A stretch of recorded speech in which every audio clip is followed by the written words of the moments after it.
That was a lot of fun. Thanks for coming. I love cooking for other people and stuff. And so thanks for coming, hanging out. That's our barbecue now. You guys bought it tonight. We have to amortize the cost over 3 meetups, so we're having barbecue next 2 meetups. So let me know what you want us to cook next. And I'll be happy to, a lot of you offered to help out on the barbecue, and I thank you. It really meant a lot to me to cook tonight, so next time you guys can cook. Yeah, thank you. I don't know if you can see, but this is my notes for tonight. It is so splattered with Montreal steak spice and Mumbai chicken spice. It looks like tie-dye, actually, of meaty sauce. So anyway, that was a lot of fun. I'm going to just take a moment and ground myself while Gabriel George comes up here and opens this thing up. You know, one thing you'll hear me talk about later is the BC AI Industry Association. One of the things I have to announce is that we have some new board members. One of our board members is Carol Ann Hilton, and when I asked her to join the board, she said, I work as her CTO at the Indigenomics Institute, and she's been bringing me more deeply into ceremony from the Chaldean people and her tribe nation. And, you know, she's like, if you continue to center ceremony at the beginning of this stuff, I would love to be a part of this ecosystem and this board. And so that was a bit of the affirmation I needed to take the training and teaching she's been giving me and continue to kind of like bring them to the rest of our wider community. And so that's why Gabriel participating, sharing what he does is such an important part of what we do here for me. But I really believe that it is, you know, walking the walk of the kind of like the justice, the equity, the inclusion that we talk about and stuff. So it means a lot to me. It's central to what we do. Gabriel, when you're ready, I welcome you to come on up here and do your thing, sir. Gabriel George, Sr. from the Tsleil Waututh Nation.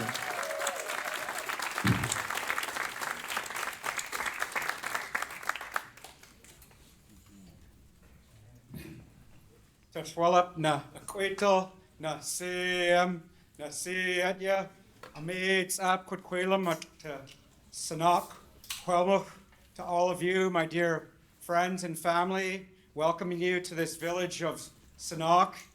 Itsin siatala to Siwan Ash at to Humathquium, e Skotmish, e to Tsleil Waututh, Nishquas Emix Ashton, Ishwa Otmits, and giving gratitude to the ancestors of the Musqueam people, the Squamish people, and the Tsleil Waututh people.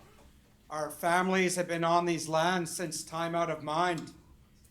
Nishquas Nemsat to Saltosh Smant to Kayits, Nishquas Yothist Amps na Schwimniks.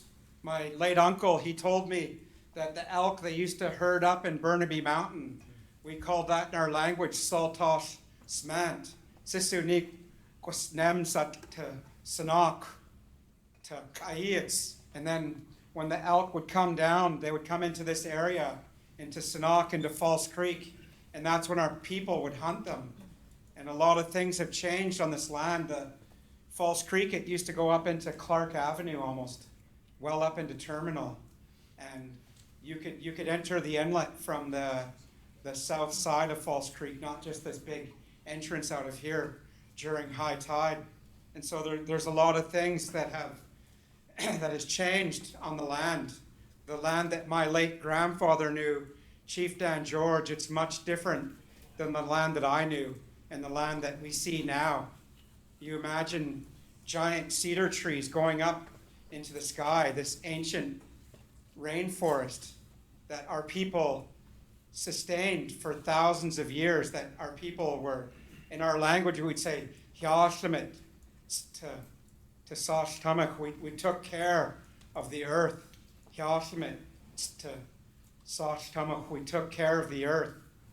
And we understood our interconnectedness to it, that the respect that we had for the ones with roots, the stones, the water, the animals, the ones with fins, the ones with hooves, all these beings, we had an understanding and a respect with all of that around us.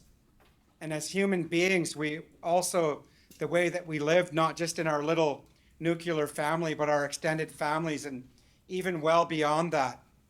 It was a vast network that we belonged to. And in that, there was a connectedness through ceremony. And that's important today, I think, in the work that you do, that being connected is something that was important to us as Huelmuch people, as Indigenous people, being connected to one another, understanding that connection and nurturing that connection. And in this modern world that we live in, there's less of that kind of connection now. There's less of that. And so I think using these tools, these new tools, these modern tools, and using this beautiful community that's growing here and thriving, that's something to think about, is that we need to be connected to one another and the importance of that, and not to be siloed. So I want to thank Kris for bringing me here today. And this song is a eagle song, and the words in this song are the Quetzit Alchus Pakas, Quetzit Alchus Pakas, and the words translate as the eagle is watching over us. And my late father, Leonard George, every time he would see an eagle, he would stop and Nitiwish to Pakas, he would pray to the eagle.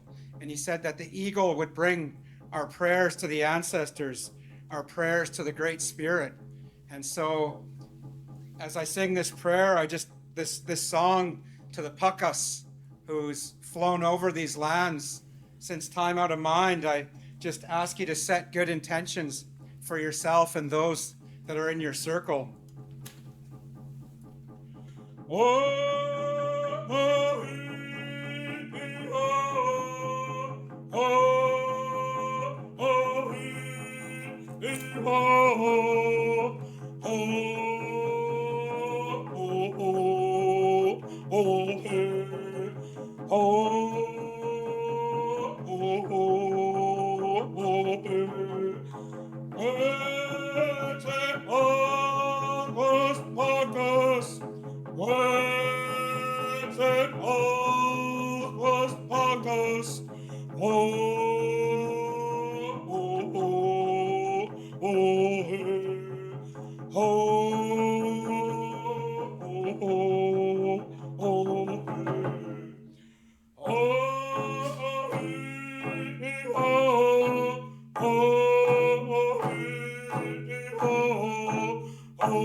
You know you're not allowed to run away. I just want to give a little commentary. I wanted you to hang out here so you can fill in a few details or whatever. So first of all, I've never been in this position before where I've held 18 months of events in a row and I get to bring my friend in month after month to share with us. And you know, a lot of folks, Indigenous folks from the area, when you bring them in to do welcome and song and you're just interacting with them on a one-off basis, you get their welcome song.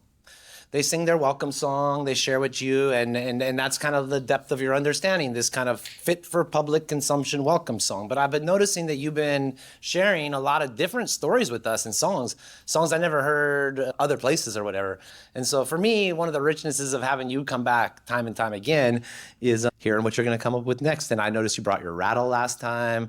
I noticed that you've been wearing a few different regalias at as you come through here and stuff. Maybe you just share a little bit about like, what's on your mind with what you're sharing with us and stuff like that, and Sure. Where you're coming from? I mean, Well, actually, my other question is about Longhouse voice, so maybe we'll hold that thought for a sec. Yo, did you guys hear his voice? That was unmiked. I want to point out a couple of things. Look where you are. You're in a round room. Look at the ceiling. Draw a line through the ceiling up to the Coast Salish hat that people call the UFO dome. The building that you're in was made after the traditional hats of the people around here.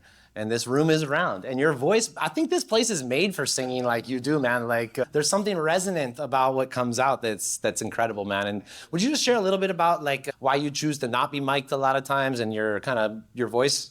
Talk about your... I mean, I just kind of roll with it, really. But, you know, Kris talked about our regalia, and that's what our old people say. Like, our language really holds a lot of this knowledge. And, you know, the words that we use for family terms, they have root words that connect us to the land, connect us to the spirit. So it's really encoded in our language and encoded in our culture as well. Our elders would say that, you know, the drum is made from animal skin, and I'm wearing a few feathers today, and sometimes I have more regalia than that. I have cedar, I have, you know, a woven robe that I wear, but these natural items, they connect us to the natural world and to the spirit world as well.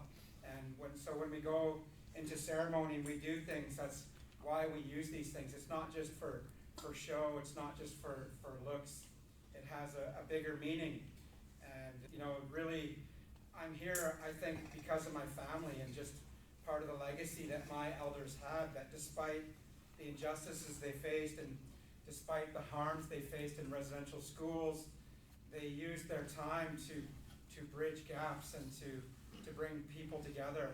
And I think in this time that we're in, it's very easy to be divided, to be polarized, but I think that there's a lot of merit in finding common ground and being together. So thank you.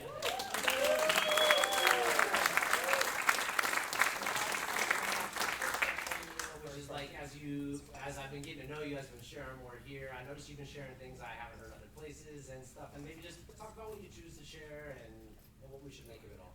I don't really come with a preset agenda. I just try to speak from the heart, and so whatever comes to me and whatever comes out, it is what it is. Thank you, bro. I really appreciate you, man. Yeah. Talk to you soon. Yeah, thanks, brother. Yeah. Thank you.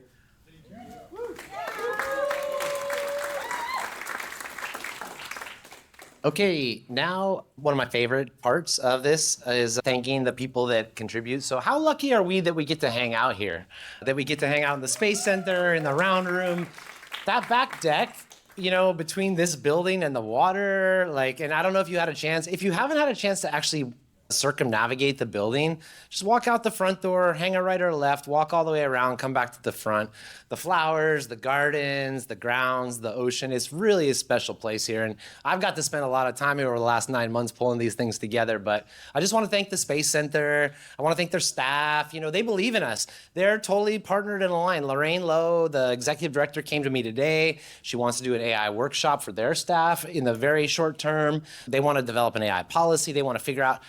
She came to me today and she's like, AI is science and we're science. This is the future for us. And I was like, yeah, that's why we're here. That's why you said yes, isn't it? Like, so she's totally hip to it. You know, the thing about this whole, like, there's so much changing and it is so foundational and profound that everyone's kind of getting hip to it at like a different speed. Sometimes our busy people with children, jobs, careers, tenured, they're like, no, I'm fine for a while, you know? And then like, I've had Puma came up to me tonight, he's like, one by one, everything I've ever invested myself in learning and care about is possibly no longer a career opportunity for me in the future. And like, this is and Kevin, you guys know Kevin, he's gonna talk later. He feels a lot of us are dealing with, you know, just the deep level on which this is gonna change many aspects of our lives. And while we're all optimistic, or many of us are optimistic, or we can see many things that excite us about this technology, you know, there's a lot of things to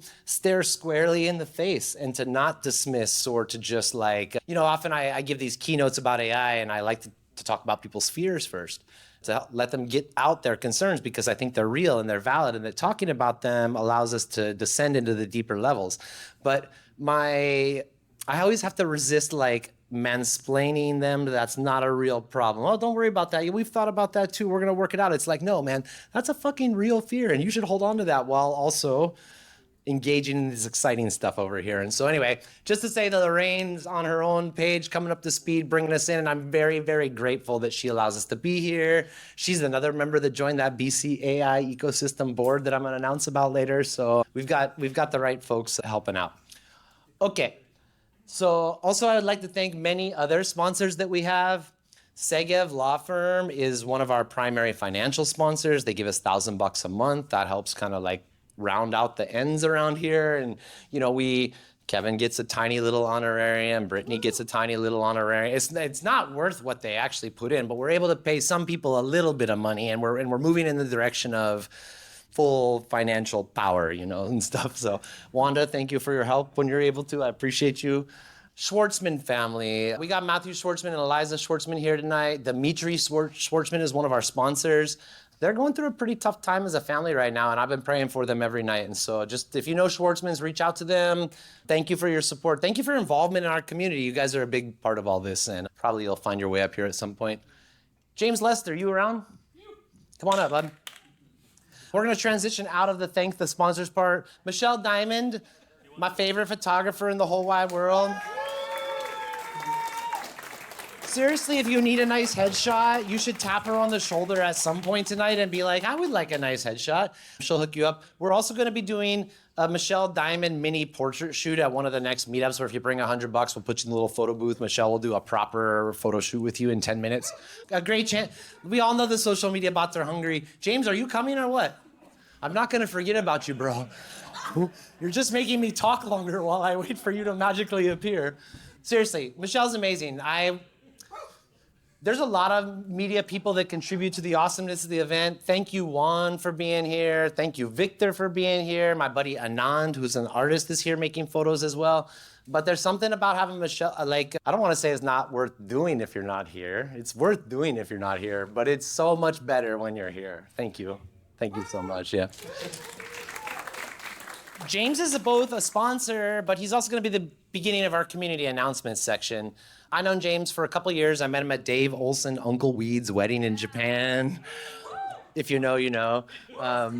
James runs the Sons of Vancouver distillery on North Vancouver. They've been supplying us with Cosmos. Once a month, I get to go to James's beautiful little tasting room. I don't even know what to say. It's like in my life, I look for these like nooks and crannies where you feel welcome and have access, and you know, somebody knows your name. It's the cheers of. But he's got a beautiful tasting room at Sons of Vancouver. He's been supplying us with booze since the beginning of our events and making us nice Cosmos, which he makes himself. He's a passionate distiller. When I was living on Galliano during the pandemic, he came and visited me. We built a couple stills together. We harvested 100 pounds of blackberries. I made some blackberry moonshine. He's a great guy, but he's been with us for a long time, and just recently, Sons of Vancouver got their first whiskey into a bottle, a production bottle. And I don't think it's your first, but it's like your first mainstream product. I'm gonna give you the mic at some point. You can clear up the record. But I've been watching him go to Kentucky, tasting competitions. I've been watching him lead, like, I don't know what you call whiskey sommeliers, but I've been watching him lead, like, whiskey sommelier workshops inside of his studio. And I'm stoked, man. You have a whiskey in a bottle that's on the shelves, and it's really exciting. I really appreciate your support. The one other thing I wanted to say is I give him a few free tickets every month in exchange for the booze. And one of the people he's brought into my life is Alvero. Alvero is one of the guys that he gives his free tickets to, and Alvero keeps coming to my trainings. We're building a little side project together, and he's a great spirit animal of this community. And so thanks for giving your tickets to Alvero. Alvero, thanks for being awesome, being part of this community, and you got a minute or two. Buddy, yeah. Fuck yeah. Thank you, Kris. I am super lucky because I found what I really loved to do very early on. And I was talking to, forgive me, Elaine, was it? Eileen, earlier today, that there are two things in my life that really bring me joy. I love finishing a day of work and being able to look at it and see what you did that day. So for me, building a house would be a wonderful thing. The other thing is I really like starting new projects. And so again, for me, if I were building a house, I would get to finish the house and I would start the next house, and this would be a really wonderful thing for me. And I found myself in this really creative space. I met Kris maybe in 2019 or something like that, and through that, meeting so many different people, Kris and I, we get into these conversations when he comes by once a month. You know, sometimes they're about creativity, and sometimes they're about business, and sometimes they're about, I don't know, just life. And I've really been on this kick lately of people starting new things. You know, there's not enough new in the world. And thank you, yeah. You know, it was something new it's so amazing, it's so vulnerable, it's so risky. But also at the same time, it's great to squash new things. Someone comes up with a new idea, it feels so good to be like, that's a bad idea. And then when it fails, you're a genius. I watched this documentary on the weekend about the Titan submarine that crashed. You know, it didn't crash at all. It's this genre of documentaries where you sit down for like an hour and a half and they just give you this Chinese bullet train education on something very specific. And at the end of it, you're like, I can see that was a bad idea. Yeah, they were stupid. You know, and like the Chernobyl documentary, it's like the same thing. You learn how to build a nuclear reactor in like an hour. And new ideas are like this. It's so easy to be like, you know, that's a bad idea. But even if it is a bad idea, so many times these little seeds of something that might be something, they turn into something great. And I thank Kris for this opportunity to get up here and say that, you know, the next time someone presents an idea, think about it from this aspect. If it's a good idea or a bad idea, put that behind you. If you are in the position to execute that idea, and that was your job or that was your life's goal, how would you do it? Because even though it might be a bad idea, there still might be something great in there, a seed of something. And I've been trying to look at all sorts of new projects, or anytime I see something new, from the other perspective, where if my life depended on it, what is the most viable way to get, you know, this business to profitability, or this idea to success, or maybe a new avenue of research or something to the successful goal. And along the way, there's going to be tremendous failures, but really it's the act of carrying on. It's that I spend a lot of time reading biographies of explorers or business owners or something like that. And the one thing that always comes up is the commonality of success is just people who don't give up. It's if you have two scales here. You have brilliance or intelligence, and you have persistence over here. You could eliminate brilliance or intelligence all the way down, and you would have someone successful who's very persistent. But if you had someone who was incredibly intelligent and you just started reducing persistence, it wouldn't take very long until things weren't getting done at all. Persistence, doggedness is the most important thing when we're pursuing these, and support, also support from other people. That's what I wanted to say. Thank you very much. Okay, that's a wrap. Thank you very much for coming to Vancouver AI Meetup number 18. KK over and out. Pretty funny when all the richness is in the nuance of this whole community, guys. So James is a sponsor, and I want him to kick off the community announcements, and he said no 15 times, and he stared at his feet, and he resisted. I get him up here, and he fucking gives a TED Talk. Like, thank you for making me look like an amazing curator of things, sir. All right, we got a couple other community announcements. Mark, come introduce your friend and tell us what's been going on at Creative Mornings, please. There's a couple other community announcements. Matthew Schwartzman, come hang out. If you've been talked to about community announcements or you need to talk, you wink at me over here. Try to keep it a little shorter. Because, yeah, that's what I'm known for.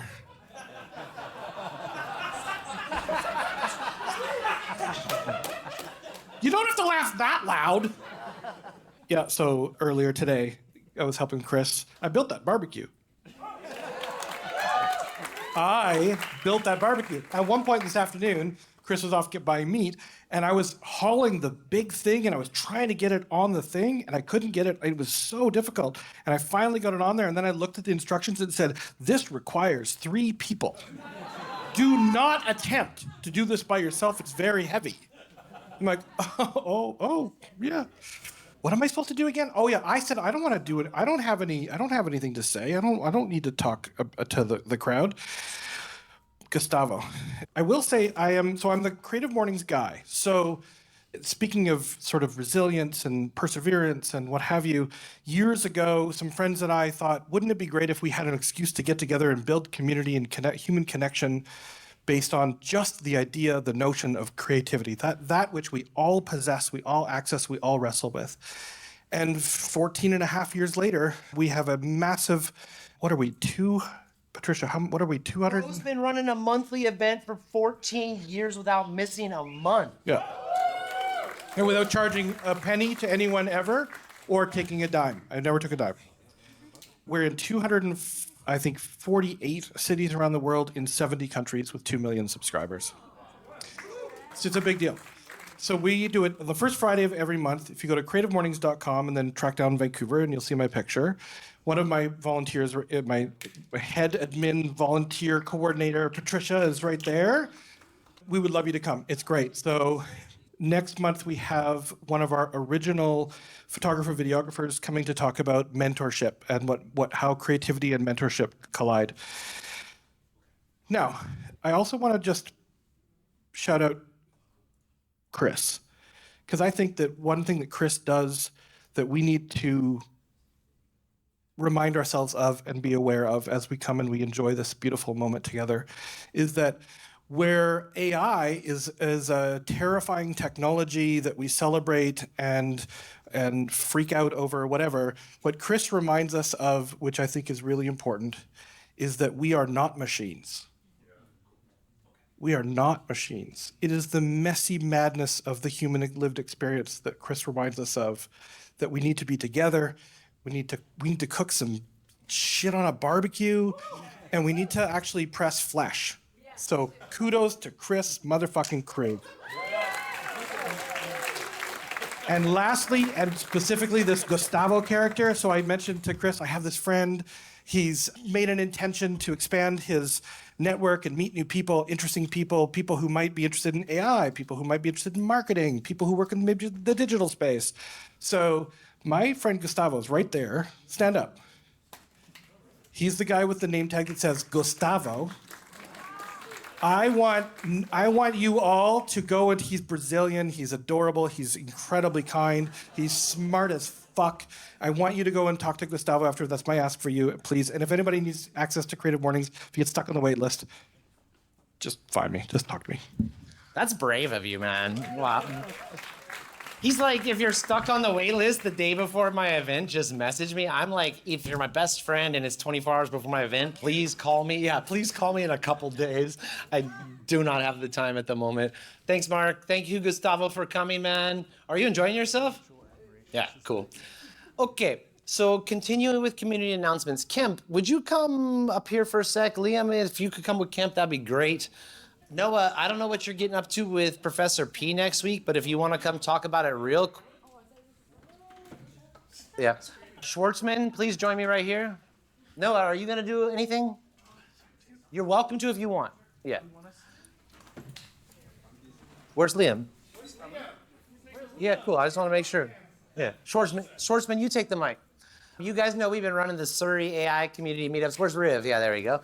These two guys came to me like 5 months ago. They came to Kevin and I, actually. They took us out for lunch. They're like, we love what you're doing. We can't always make it to the city. We'd like to take that and run it at the Surrey Legion Hall for our people. And so we've been doing that for the last 4 months. And it's really sweet.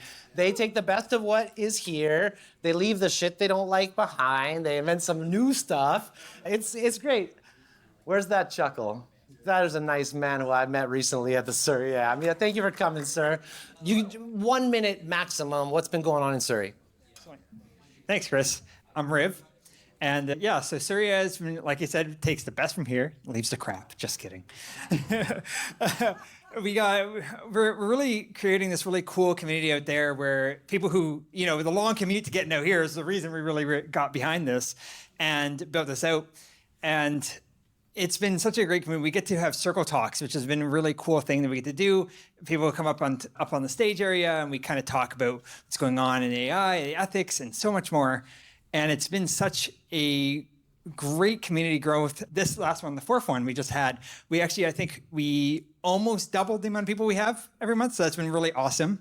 You gotta be careful about doubling here. Yes, I gotta be careful. I want to rock the mic for a second. So this whole thing started in my studio across town 18 months ago. And when it was small, when it was 90 of us, it was like a little bit more free flowing. There weren't mics and there weren't cameras, and we just kind of like got to go with the spirit. And these guys both came to me and said that's part of what they liked about these events, was that the spirit could move. So when he's like, yo, we get to do circle time, what he means is there's a chance for everybody to talk. We get around, we share our hopes and fears and dreams and companies and stuff like that. And that's a big part of what, in fact, I ain't gonna say I like it more than this event, because obviously this is like my heart, and I love it, a lot of you individually, and this means so much to me. But I get nourished, I get my cup filled at your event. We're here, I'm putting my energy out. When I leave your event, my cup is full, and I really appreciate you guys doing it. Thank you, Kris. Thank you for that. Yeah. So we meet at the Hall number 8. Yes, and for tonight, Legion Hall number 8 is in South Surrey. Yes. You can join our Luma thing, and you'll get his invites as well. Yes, 33% off to everyone in this room. Vancouver AI is the coupon code, and we'll make sure of that. And yes, Schwartzman's going to rock the mic now. Gosh, okay. Surrey AI event is great. My name is Matthew Schwartzman. Many have very familiar faces, lots of you guys. Sure. I run a podcast. I'm in sales. You interviewed all the most interesting people in Vancouver? Something along those lines, and still keep interviewing. Had some amazing people on, and it's awesome. But I do want to talk about his non-existent beard no more. It's when you look at someone and you recognize them, and then just half their face disappears, and you don't know who the heck they are anymore. So, but anyhow, yeah, come to our Surrey. Thank you so much for coming here. Kris is a big help for the Surrey AI event. That's why we started it. And yeah, come check us out. And yeah, sweet. Fantastic. Thank you. Like I said, Matthew is connected to Dimitri. Matthew and Dimitri are connected to Eliza. Eliza brought a few of her friends. Eliza is an entrepreneur with a cosmetics company that's using AI, part of this whole scene. So thanks so much for coming. You guys come on out. Come hang out. This is Kemperdoodle Edmonds. He's one of my best friends in the whole wide world. I've known him for like 20 years. We got to know each other when he was starting up the education program at Hootsuite back in the day. This is his son, Liam. When I first met Kemp back in the day, Liam was unimagined. And now look at him. Now look at him. We've got like a sci-fi hacker nerd here with a serious geek chops. So anyway, Kemp's helped me since the beginning. He's a bit of the operations and behind the scenes thing. He's a guy that I can call all the time, helps out a lot, and brought his son tonight. And just wanted you guys to introduce yourself. Say what you're into these days. What's going on? Well, I'm into painting my home for my partner who wants it to be bright and beautiful. Going back to the old school stuff that we often do. Also, my wonderful son has graduated elementary school, which is very exciting. He's extremely nervous and mildly embarrassed to be standing here on stage. But I can embarrass him in a way that you can't. Hey, what's up? Oh, what's up? How's it going? That's going great. Have you had fun tonight? Yeah, so far, yeah. What are you into these days? Roblox? Sure. Minecraft? Yeah. Which one more? Roblox, sure. Yeah, Roblox. Let's step out here. Let's step out here for a second. Have you been messing with AI? Yeah, I have, actually. Dad or on your... Mostly on my own. What kind of stuff? I do some coding with AI, mostly. Yeah. Those people are clapping for you. You do some coding with AI? I do, yeah. Tell me more. So I just started this new project where I log my dreams and then I turn them into games. Yeah.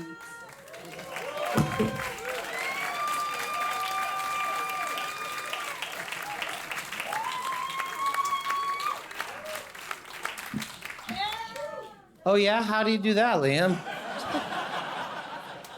So I will wake up, and if I remember a dream, I'll write it down, and then I'll write down some assets that I might need, and then I'll ask AI to maybe write some scripts or to maybe make it more fleshed out.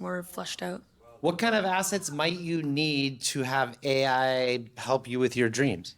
Well, sometimes I'll dream about like maybe I'm at a friend's house, and I'll describe the friend's house, and then I'll make up some assets for that. Cool, man. Thank you for coming here tonight. Thank you for hanging out with us. Yeah.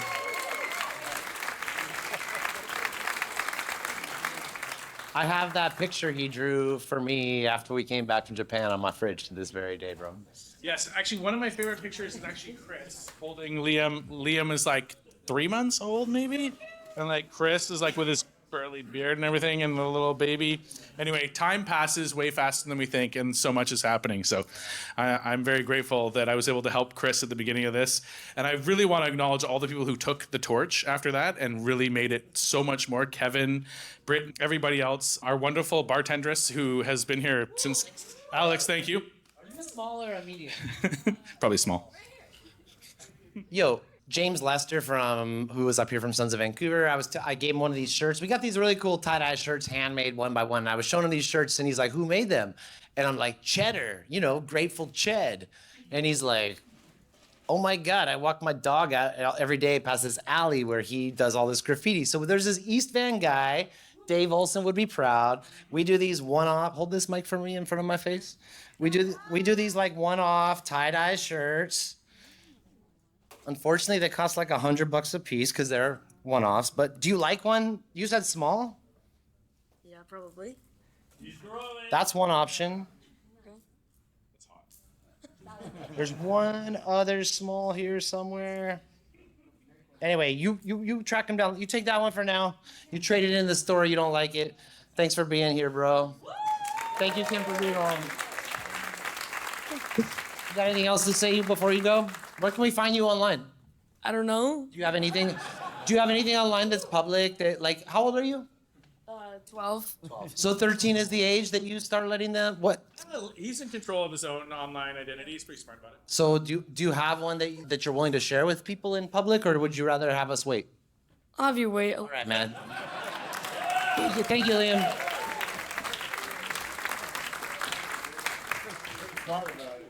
Okay. Thank you, Noah. Come on up. So, Penfather, you're welcome to come up too. Hey everyone, I didn't expect to come up, so I'm not having too prepared, and it's not. I don't have anything nearly as cool as like mapping my dreams into video games, but I do get to play around with AI as part of my work. I'm director of technology operations and innovation over at Arc'teryx, and what's really cool about working there is, especially in the technology leadership, there's a lot of deep understanding of what impact AI can have and is going to have at working everywhere and anywhere. And one of the things that I've been asked to do is help with change management and just generally, how can we help people navigate and be excited about their work and be excited about how this change that's coming? There's a lot of fear, but then there's also this huge opportunity to embrace, enthusiasm, to empower people to go faster and farther and do more. So there was an article that came out in the New York Times a couple weeks ago, and it was talking about the changes that AI is going to have in the office and work. And the good part about that is a bunch of the really senior people read this and would go, "This is a big deal." And it's like, "Thank you, we've been telling you this for a while." But then on the flip side of that, I would say that the content of the article had a lot of holes to poke in it and didn't really grasp just the depth of that impact. And so, my leadership and CTO came to me and said, "Noah, I want you to get together a few people and just sit down and kind of hash out, call it like a minority report to this. Put together a conversation that has this idea. How will AI..." The photographer says this is the sure. sweet spot. Okay. Oh, yeah. So how will AI impact people in the workforce, and how can we help people be excited about that, and how can we lead that change? So Patrick's going to join me on this. I'm looking for a couple more people to join. We're going to have like a My Dinner with Andre, except it'll be like My Dinner with AI. And we're going to get together and just talk about it. I'll use that information to help write a little article. And I'm happy to share the results of that back with this community as well. And then, so come find me if you see me walking around. My name's Noah Brunn. If you Google me, or I'm also on the WhatsApp group. Yeah, I'm going to take a little crack at it here too. So Noah Brunn, as he said, runs a technology department at Arc'teryx. He's worked with many of you here in this room, from Lionel, Patrick Penfather, and myself. He has the ears of the executive management of Arc'teryx, and he's in charge of change management. And he's organizing all sorts of things. Last year, he took a creative AI demo thing on the road around all the different Arc'teryx studios and just started to inform them about like things that like people are scared about. People are scared about in the creative department. If I tell the boss I'm using AI, do I get fired or do I get a raise? I'm not sure. And it depends on your environment. One of the things I've done is put together like a responsible AI handbook, and I've been just pushing that, and really like it was the first time that people had read something that said that AI is something they're encouraged to use, that they're expected to use. Here are the third rails, but here's how to ride the train. And I really wanted to get people excited in seeing that, because if all you do is say, this is dangerous, don't touch it, you can get in trouble, then everyone's going to back away, and you're going to stifle your most creative and enthusiastic people. So this is what we're trying to do here. And Yours will work in a second, Patrick. Well, actually, it turns out, too, what you'll do is encourage shadow AI use inside your organization. So if you're not being proactive and leading on the AI game, your employees, your best employees, are still going to be accessing these technologies, but they're going to be outside of your like purview, outside of your ability to really gain the knowledge from that kind of stuff, and like essentially making them like a second-class citizen in your organization. yeah, and what happens when you hire a whole bunch of curious, creative people is that if there's a tool out there they want to use, they're going to use it. And so the best we can do is show them how to use it safely and give them great tools to use. And then one of the things we want to do is show that power. So love to continue that conversation. You'll see me around, and we'll go from there. Oh, there you go. I don't know, maybe this is first too. Hello? Thank you for mentioning my name. I had a song prepared. Ladies and gentlemen, this song in case I was asked to speak. You just beat. I likely won't be, but just in case, I've got nothing to say. Thank you, sir. Thank you, Noah. It only seems like mayhem. We definitely have a plan. We're going somewhere. We rehearsed this, actually. You wouldn't believe it, but... Would you like me to switch? Okay. Apparently, if you're taking the stage tonight, stand right here. Michelle Diamond says stand right here. Yeah. Come on up. Okay. Check. Loki and Shane had to leave, and so I'm gonna plug them, leading right into you. So one of the coolest things, don't go nowhere. Please come stand next to me. One of the coolest things about this community has been that all sorts of stuff has sprung up alongside it. And we talked to you earlier about how Riv and Matthew came to us and were like, yo, we want to do a thing. Out of that has come like a education subgroup, an ethics subgroup. The most thriving, amazing subgroup I've seen from this whole community is the mind, AI, and consciousness one. These guys are going, y'all are going nuts. Tanya, will you come hang out here if you don't mind, and maybe just say like 30 seconds impromptu about what's going on Mac for a second, if you're still here, Tanya? Thank you. Come on up, if you don't mind. If not, I'll do it. So Kevin and I have been collaborators for a long time. We built all sorts of different interesting things. We're doing a video blog podcast some of you guys have been seeing roll out lately. But he came to me recently. He's like, I want to throw a subgroup together too. Talk to me about the AI Film Club, sir. Yeah, it is. It is a monumental time in film, as everyone can appreciate here in your own universes as well. It's certainly happening in film right now. So bearing that in mind, seeing the pace of change and not just in the business models, but in the very technologies, it's not a hyperbole to say it's changing by the second. There are new models coming out daily and sometimes several times daily. So having community in that is vitally important. I really feel. We can all experiment within our own silos, but if we're not augmenting the LinkedIn or X or whichever vessels that you're getting your information through with in-person community, what are we doing, And how can we bring a human front to this new frontier of film and creativity? So that's where Kris and I started to conspire, along with Patrick at UBC, to bring a community standpoint to film as well. Okay. Is this better? Okay. Hi. Yeah, you do that. yeah. Now you got to be in the union, Kris. Sorry. So yeah, getting people together in community in film is really important. And that means, the whole swath of creators. Whether you've been, working in the periphery of Hollywood for a long time in Hollywood North, or if you're just really curious about like how to get your passionate storytelling ideas out with the best technologies, and hopefully with a few other people to come along with you on the prompting journey, let's see what we can do together. So in August, date to be determined, and quite likely at UBC at our super secret bunker green screen studio that Patrick has kindly set up for us. Patrick got Pixel Wizard a secret studio at UBC. Yeah. Which has been amazing. And yeah, sometime in August, date to be determined, come hit us up. We'll get a little get together going, and we'll do that on a monthly basis because the rate of change really requires community to be in constant contact. So let's do this. Josh Mickey, if you're here, I would love for you to be a part of this thing from the ground level. We're just gonna throw together a Notion, and we're gonna throw together, what was the other? Oh, a group chat. So we're gonna have the group chat in the Notion starting the next week. We're gonna have our first event in the next couple months. If you're into film, I've been dreaming of having an AI sci-fi film festival.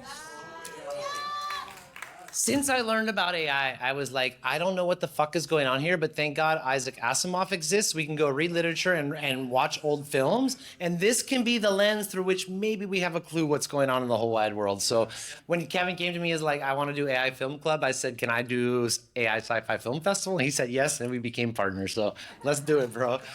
Tanya is a major contributor to our Mind AI and Consciousness group. I don't know how you would even give people a window into it in 30 seconds. So just give there's some magic going on there. There's some interesting philosophical deep shit. I think there's some I think my name's Tanya. I'm very new to this community. I'm very excited to be part of it. I think in the Mac group, what's incredibly important is it's about thinking about what it means to be a human being in a time when we're really going into the most disruptive paradigm ever in terms of human history.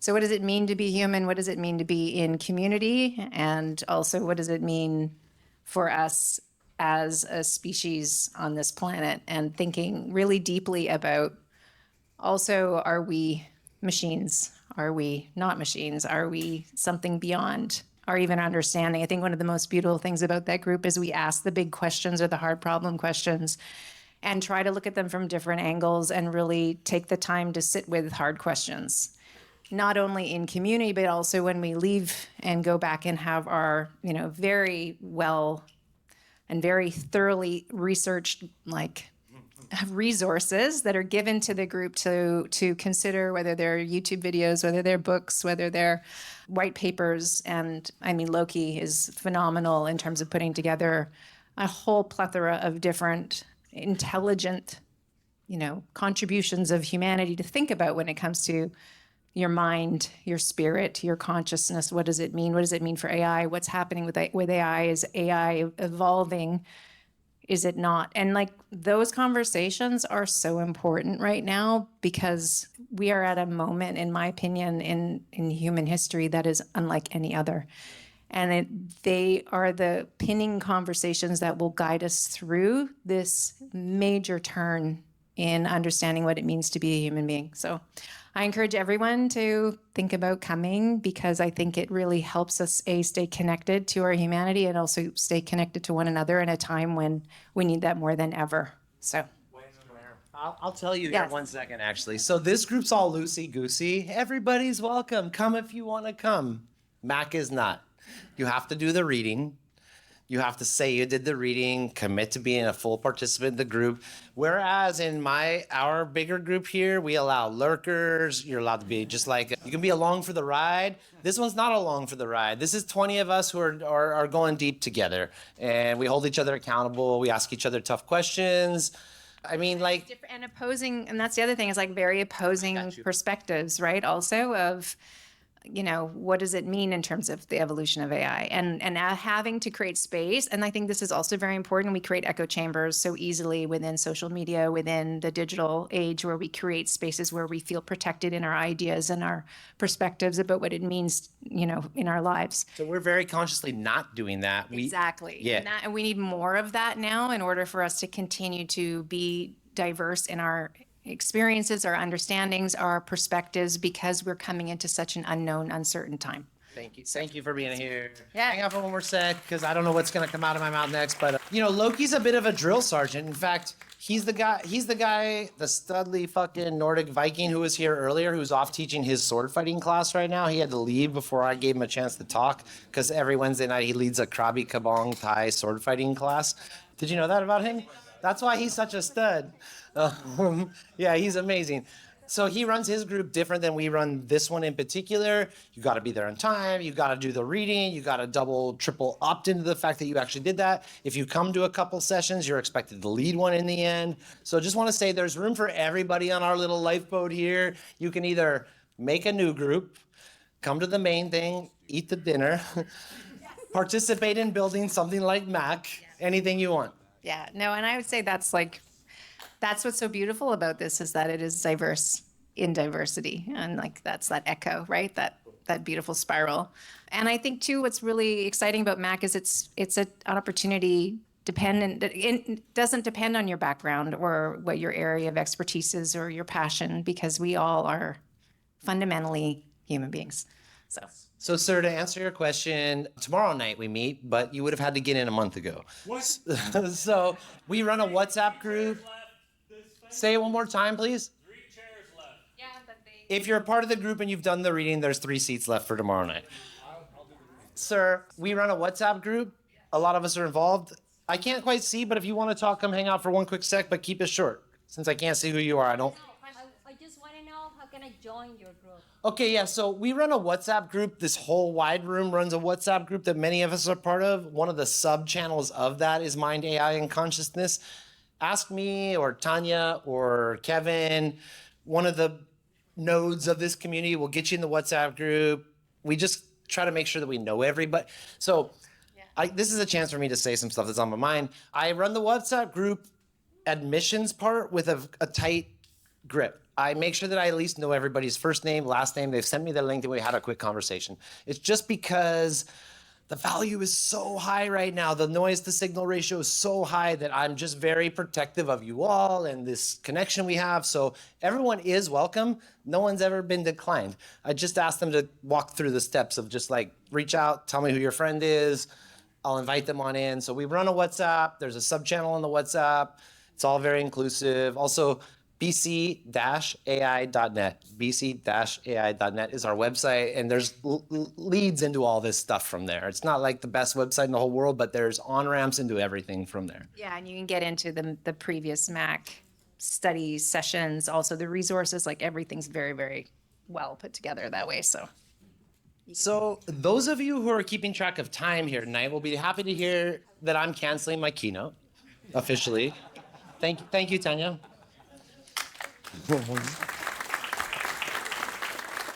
We're about to do the hackathon winners, and then after the hackathon winners, Sev, I want you to give a 30-second commercial for what my keynote was gonna be. You helped me build it. It's the. If you say that again in 15 minutes, in half an hour, I will. Wait till we get to the end. He's the sponsor. Okay, can I get the rival folks up here? Brett, Julia. All right, hey, what's up, guys? Brittany, you're welcome to come up on here too if you'd like. Did Julia make it? Let's stand over here in the nice light. What are we doing? Who's going first tonight? What do we want to talk? I love the sporty spice look with the old Jordans there. Will you make sure this buddy's happy? All right, so let me set the scene. Andrew, who runs Rival, which is recently merged with Angus Reid, which many people have heard about. He's a part of this community. They came to us, they said, we love what you're doing. We're trying to examine how survey data turns into the stories we tell. A lot of it's boring. We'd like to go deeper. There's some cool shit going on in this community. How can we use AI to tell different stories? So Andrew and I came up with this idea for the Data Storytelling Hackathon. These guys are a big part of running it with Brittany and Julia and Andrew and myself. We are wrapping up round 2 tonight. Big Bear Sev won round 1. $2,500 in his pocket. We get to give out another oversized check tonight to a winner. We got a bunch of projects in. Sev, you wouldn't have won. You wouldn't have won if that project came in this month, man. You took the bar way up, bro. You really told people what was possible, dude. And I really appreciate you showing up the way you did, because this month's projects are sick. We're about to see them. Who's talking next? I'll just quickly say this was an interesting data set. The first data set we did was light and fun, and this one was a lot heavier, and we had high hopes. We weren't sure it was going to land, but man, did it ever land. So that's all I want to say. I'll let the projects speak for themselves. Brett? You want to say anything else? No. Okay. So what's next? Do we just press play on the projects? Come on. What's the controversy, dude? Well, we talked about the data set asked the question what it means to be Canadian. So it was a discussion about identity across Canada. And we got some. 1,000 Canadians in June 2025. What does Canadian identity mean to you? Thinking we would get back sweet answers. There were some sweet answers. Actually, most of it was actually really, really lovely. But there was a whole broad set of perspectives. And what I love about the projects we're about to see is how they handled that. And so it was very inspiring, just like everything relates to this community. So thanks for the opportunity. So talk to us about your role in this whole situation here, Brett.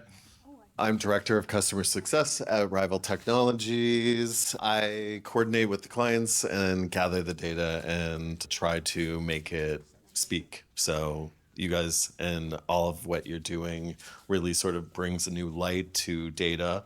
I've been in this industry for 30 years now, so it's a really great perspective, and I appreciate what Kris is bringing to it. You guys are such nerds. They gave us $10,000 to give to you guys, and they're like, just figure out what the future of data storytelling is. We get to make up the questions. We get to make up the whole situation. We judge them together, and then like you guys like show us what's on your mind. Proj, did you finish your project this month? Yeah. Are you sure? You sure did. Oh yeah. Prajwal finally made it in, man. It's so good to see you participating in this stuff, Brittany, what's going on? I really did not have anything to say. I just wanted to be up here. This hat isn't quite the hot dog hat, but it's still a hat, and I wore it for you all, so. Yeah, and it's, by the way, Canada Day in a couple days, so this is a pretty good topic. All right, so okay. Like the big unveiling. No one knows what's going on here except for a couple of us. All right, so our first honorable mention, and I think unfortunately she couldn't be here today, comes from Swathi Raykur. She built, I will do my best to describe this. It is a comic depicting the origin of the hackathon and all of the data. And we will make this link publicly available so you can all see it. Swati wrote a comfy UI interface that takes any data and then visual diagram inputs and then continues to generate out infinity stories in this direction. So this is like her continuation of last month's project, where if you were here, she showed like the is a hot dog a sandwich courtroom debate in like a what do you call it, a graphic novel style sequential layout. She built a piece of software that's available on GitHub that takes a look at data and just starts to pump out images that tell a graphic novel type story. So Swati, thank you very much for participating in this. You're doing a great job. I don't know where the fuck you are tonight, but you should definitely be here. Okay, number 2. It's okay, take your time. Our second runner-up comes from the team Wisdom Lantern, made up of Sev Garaskin, round 1's winner, and Avril AI. This compass locks on freedom. 62% crave autonomy. 81% feel deeply Canadian, even as 62% fear polarization's crack. We balance on a seesaw. 29% honor heritage, while 40% pursue innovation. A warming horizon warns of a climate tipping point, but hope endures. 68% believe honest dialogue can span every canyon and unite the Canada we're ready to build. That's the voice of Brody, a First Nations Canadian, as he summarizes our Canadian Identity Survey findings. What we have done is we trained the model on the voice of Brody and created an AI-generated video that summarizes the survey results with a voiceover. All right, let's look what we have here. We've analyzed the entire data set of 1,001 responses with 14 main survey questions and 2 sub-questions. The data set represented data from 11 provinces and territories. And what we found is a great Canadian paradox. 81% feel deeply connected to Canadian identity, but 62% fear political polarization will tear us apart. And we found more paradoxes, such as foundational paradox, the heritage progress paradox, the identity paradox, and the connection division paradox. And we examined this paradox from a social identity theory lens. 81% of Canadians feels connected through shared values of politeness, inclusivity, and care for community. And we fear political polarization. Most of us, 62%, fear that external forces will fragment our unified identity. We also created a Canadian value compass. Our true north points to the values that we all share, which is freedom and autonomy, community care networks, and equitable system. At the left is innovation and progress. At the right is our heritage and Indigenous reconciliation. We stand on guard against political polarization, economic inequality, and regional tensions. Moreover, we used artificial intelligence to transcribe and select 3 most representative videos that correspond to the data set: the thinker, the dreamer, and the heart. And we'll let you watch these videos on your own. Thanks, Big Bear. Okay, and in the spirit of Big Bear, you get the little Canadian bear and the moose and that.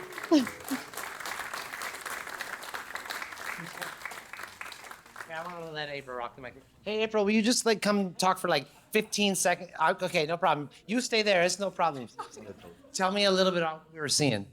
Oh, well, it's my honor to participate in this month's digital hackathon. I wanted to come with the perspective that I wanted to be inclusive of First Nations friends. So I was able to get Brody come and do a little voiceover, but he had a little bit of a cold. So we were able to use AI technology to help synthesize his voice and be their narration, because I wanted to really have First Nations representation. And then it was just a journey of learning how to work with data from an AI perspective, and just so glad and so honored to be here. Yeah, thank you, April. It's so cool you're participating. The barrier to participation is really low. Like, at the very least, grab the data set and throw it into ChatGPT and ask, what the fuck is in here anyway? And based on what it tells you, be like, well, what should I do about that now? And this is what I'm good at, and this is what I'm interested in. Now what should I do? Just mess with it. Tinker. That's the whole reason why we're doing this. These guys go out to Angus Reid and pay a lot of money to have 1,000 Canadians researched on the questions we give them, and then we get the data back that nobody else has ever seen, and we get to invent new ways of messing with it. So thanks, April. Thank you. I really love what you guys coming up with. Yeah. April and I known each other for like 20 years. She's a downtown East Side homelessness and poverty activist, and she's been involving a lot of people from Gastown, Hastings, downtown East Side in our community. And sorry your uncle was sick tonight, but we welcome him back whenever they can. Sev, thanks for supporting everything you do, man. I'm gonna ask you back in a minute. Okay, let's proceed. You got more stuff? Yeah, we got the winner, the grand prize winner. Come on up. All right, this one's fucking cool. Better than I thought. Yeah, this was definitely the most innovative and creative submission that we've had so far. And while all of the submissions were very technically skilled, I think that is what pushed this one over the top. And so our winner comes from Matt Sinclair Foreman. Yeah. And here we are.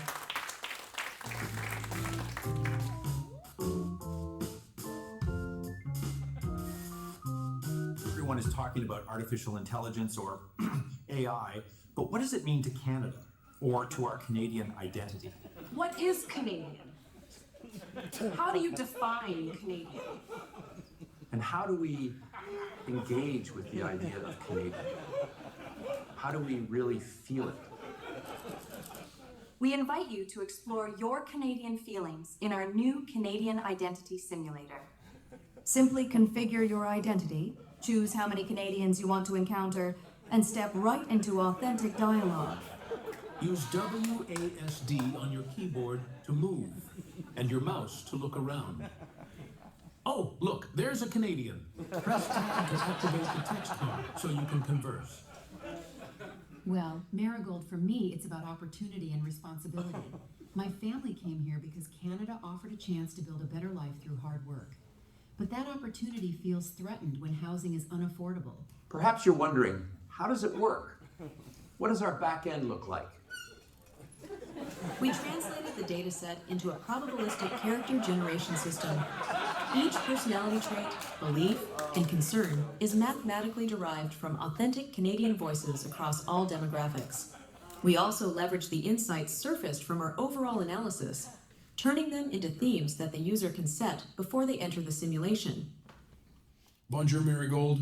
How are the flowers doing today? Say, I was just pondering this whole polarization everyone talks about. Seems like we all want Canada to thrive, but we disagree on the best way. What's your take? Ah, good. Someone ready to grapple with the messy beauty of being Canadian. Understanding is a good start. But it's more than just acknowledging differences, isn't it? It's about valuing them, even when they challenge us. Well, Mr. Santos, a strong Canada, to me, means one where folks look out for each other, no matter where they come from. It's about hard work and earning your keep. McLeod, I appreciate that sentiment, but how do we ensure everyone truly has the same opportunity to earn their keep when systemic barriers exist? Isn't acknowledging and dismantling those barriers also part of looking out for each other and building a stronger, more inclusive Canada? Thanks very much for watching. We'll see you in the simulator.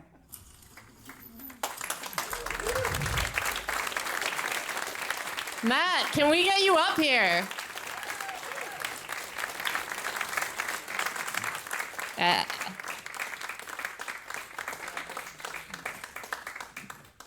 Before you are encumbered with a oversized, ridiculously large check, do you have words to say? I don't have a lot to say, but I just want to say I'll step into the good light. And yeah, just this is really nice. And I work really hard on this. It was a lot of work. And yeah, thanks. So just in case, I don't know. How long do I have? How do you want me to talk for? I don't know. What do you got to say? Well, okay. Oh, thanks. So, You can win by taking the piss out of the whole contest. okay, good. Yeah. So the idea was to create an experience that could be lighthearted, but if anyone wanted to go kind of deep with it, it will be there for you. Like I was working really hard debugging it at the end, and I found myself like kind of playing a bit, and I realized that part of my Canadian identity is the fact that my mom's Australian, my dad's Canadian, and so my Canadian identity comes to me through my father. And so it was like this sort of profound moment that I feel like can happen when you, oh, sorry, it's pointing right there. Okay, sorry. Okay. So it was cool to just have that experience of encountering something through this simulation that I didn't envision. I feel like that's one of the amazing things about AI. Anyway, I'm going to monologue here. So the system is autonomous character system that I've been working on. Vibe coding. I'm from a film and TV background, so I don't know any coding, but I've been building that in Unity since January.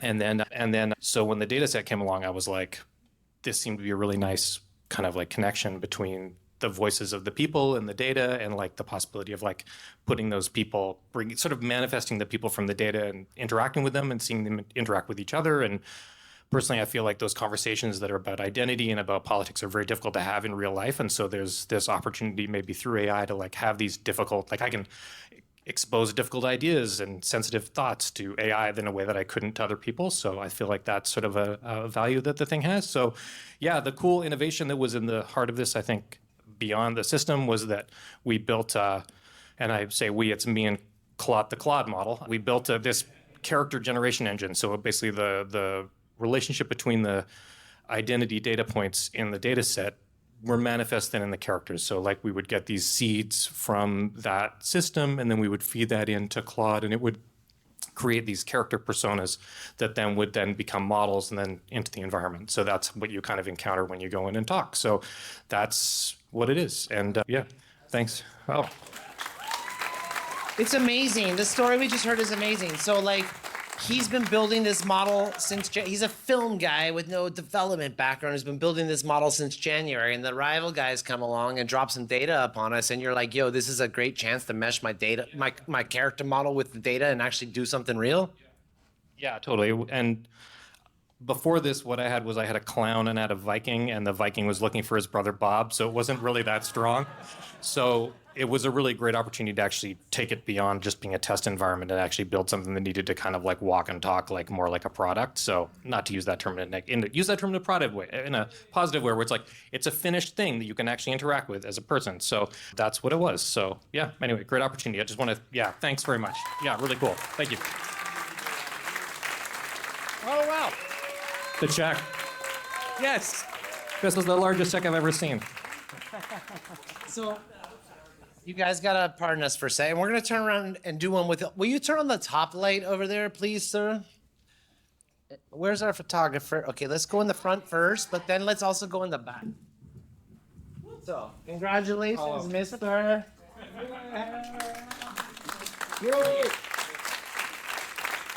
This is real money. Steph is actually able to talk to me. Hey, Michelle, can we try one like this? Can we try one like this? Will all you guys give us like a, yeah.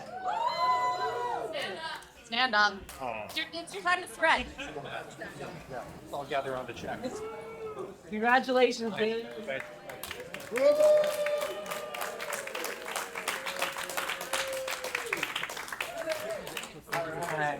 Yeah, man, that's yours. That's like 8% of our monthly budget, bro. And we can't forget your kitschy prizes. Please, I spent so long. Matt, get back here. Matt! I mean, $2,500 is arguably better than these, but I don't think so. You get the beaver and the Canadian rubber ducky. There you are. Did you say Bieber? Because I said beaver. Oh, shit. I thought you said Bieber. I was so jealous. All right. Are you guys still with me? Yeah. Don't worry. I'm not going to make you vote on the keynote now. It's still canceled at the moment. There's a cooler of beers and nudes in the back if you'd like a drink. Could I get the second light on over there? Thank you. So this is like the keynote moment. This is a chance where I get to share with you something that's inspired me. Morton is a fucking sharp thinker. He works for LinkedIn. He does education on their platform. But I've heard him give like 5 keynotes over the last couple of years. And he challenges me.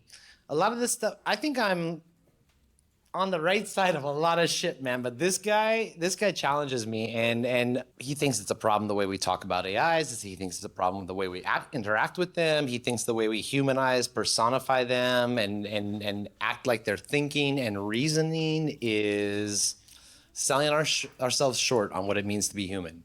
So anyway, all those talks are online. You can go find them somewhere else. Tonight, he's here to talk about MCP. Morton, thanks for driving out from the Valley. I know you got kids and a family and a job and a life and fucking everybody ringing your bone all the time, man, but it means a lot that you came here. Morton Rand Hendriksen.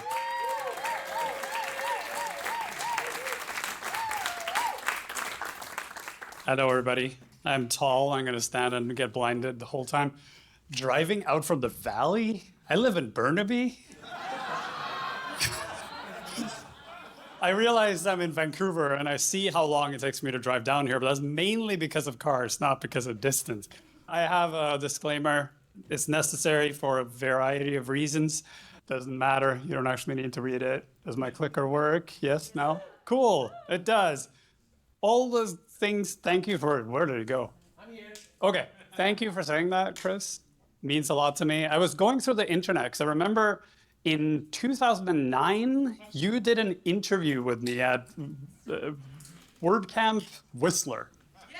And there used to be a video, and I was going to find it, but it's not there. And then I was like, I'm going to find some other pictures of Kris from 2009, and they're not there. And I want to know how you erased yourself off the internet like that. But whatever, we can have that conversation later. Morton, I got hacked. In 2017, I got brought to my knees by a Bitcoin hacker that stole like 3,000 Bitcoin from me.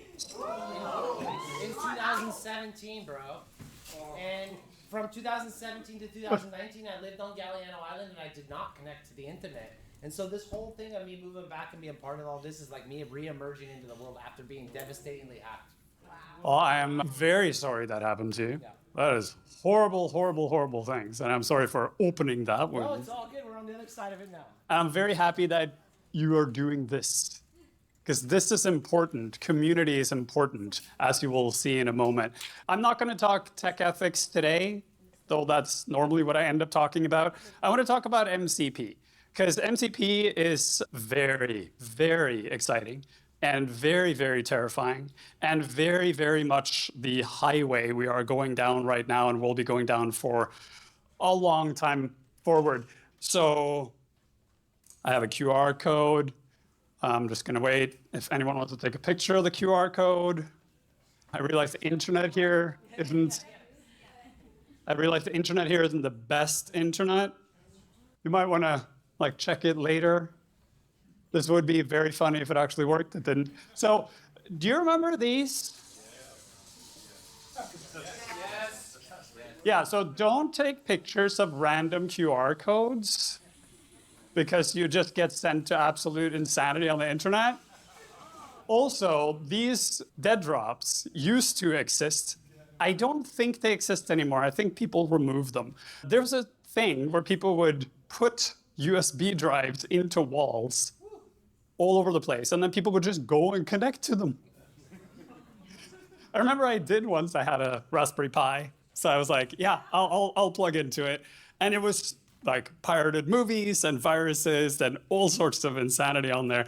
But this is a thing that we do all the time on the internet. We just don't think of it like this. And this thing illustrates really well how we currently operate when it comes to AI. This is the actual QR code to my LinkedIn account. If anyone dares take a picture of this, no, truly it is. By all means, connect with me. Just put, hey, I met you at the Vancouver AI thing, because I get like 400 or 500 connections a day. Because I work for LinkedIn and almost all of them are bots. Like, it's not humans, it's just machines because of AI. But it's hard for me to filter through that. So if you want to connect with me, I will connect with you. Use the QR code or just look me up. I'm easy to find. Have you all seen this? The very famous quote, AI is disappointing. Because AI has this promise of doing things. And then when we try to do any of the things it has the promise to do, it doesn't do it. Hey, Copilot, fix my email. Actually, hey, Copilot, do anything in my email beyond like things I can do easier without you. It's weird because it's like we have this technology. It seems that it should be able to do things and it can't do things, and it gets disappointing. It's also weird because it seems like the things that the AI tools we have today can do are the things we want to do, and the things that we want it to do are not things it can do. So we end up using it for doing the things we want to do and not the things we don't want to do, which is super annoying. So I went and asked ChatGPT if it could do my laundry and stuff. And not only did it not do it, but it's like gaslighting me. Like, help you make super quick to-do lists or schedule. Like, are you suggesting I'm indecisive? What's happening here? This isn't like ChatGPT knows me. This is a temporary chat. So like the default is, oh, something wrong? Maybe I can help you like sort out your life a little bit. Thanks, word extrusion machine, for your opinion on my life. Anyway, AI is all talk and no action. It's, yes, it is not a robot. It's all talk and no action. So some people at Anthropic were like, yeah, that's annoying. And while we have ways of dealing with that, we have function calling, we have other things that we can interact with, it's super cumbersome. And it is a one-to-one thing every single time. You want to plug AI into a weather service, you have to build an app and then connect it with function calling to that app and verify the API, and everything has to be done every single time. And every single time is done a little bit differently. And the people who own the API on the other side are watching like 10,000 different AI bots approach their API 10,000 poorly vibe-coded ways, all of which are taking the API down, and everything is chaos. So Anthropic were like, why don't we solve this problem? There's actually a talk online that was published this week that's really interesting, that is from the AI World Congress, whatever it was, where the product manager for MCP talks about how this came about. It was just like an internal Hack Day project at Anthropic, and then they built it, and then they showed it to people, and everyone was like, also me, I want this too, because this can make me able to do all the things that I want to do, but that I can't. So the idea of the Model Context Protocol is to provide an interface layer between the world and language models, and make it universal and open so that we don't have to write the interface every time. It is a protocol that provides context to models. The name is literal, but upside down. A protocol is something you're all familiar with. HTTP, FTP, SMTP, all the things that we use to communicate on the internet run off protocols. They're just agreements about how communication is going to happen between a client and a server. The context is the thing that you put into the chat, right? Your prompts, whatever. The context is necessary for the chat to be able to do anything. And the model is the model itself, the LLM. The genius of the MCP is that this protocol allows any language model to talk to any tool. So instead of having this old methodology where we build an app, we connect it to a model, then we build tools or do function calling for every single thing we want to connect it to, and all this is custom code, we say, why don't we just have a bunch of, it's supposed to say MCP client, but Apple likes to correct me, and I am dyslexic, so I don't see it. So now I think it says map client, which would be very funny if those things were maps. They're not. So this is all of your LLM tools, including all your coding tools. Each of these services have their own MCP server that they provide, so they get to control exactly what you can do, exactly what features are available to you, exactly what logged in and logged out users can do, and even tell the LLM how it can operate with the API.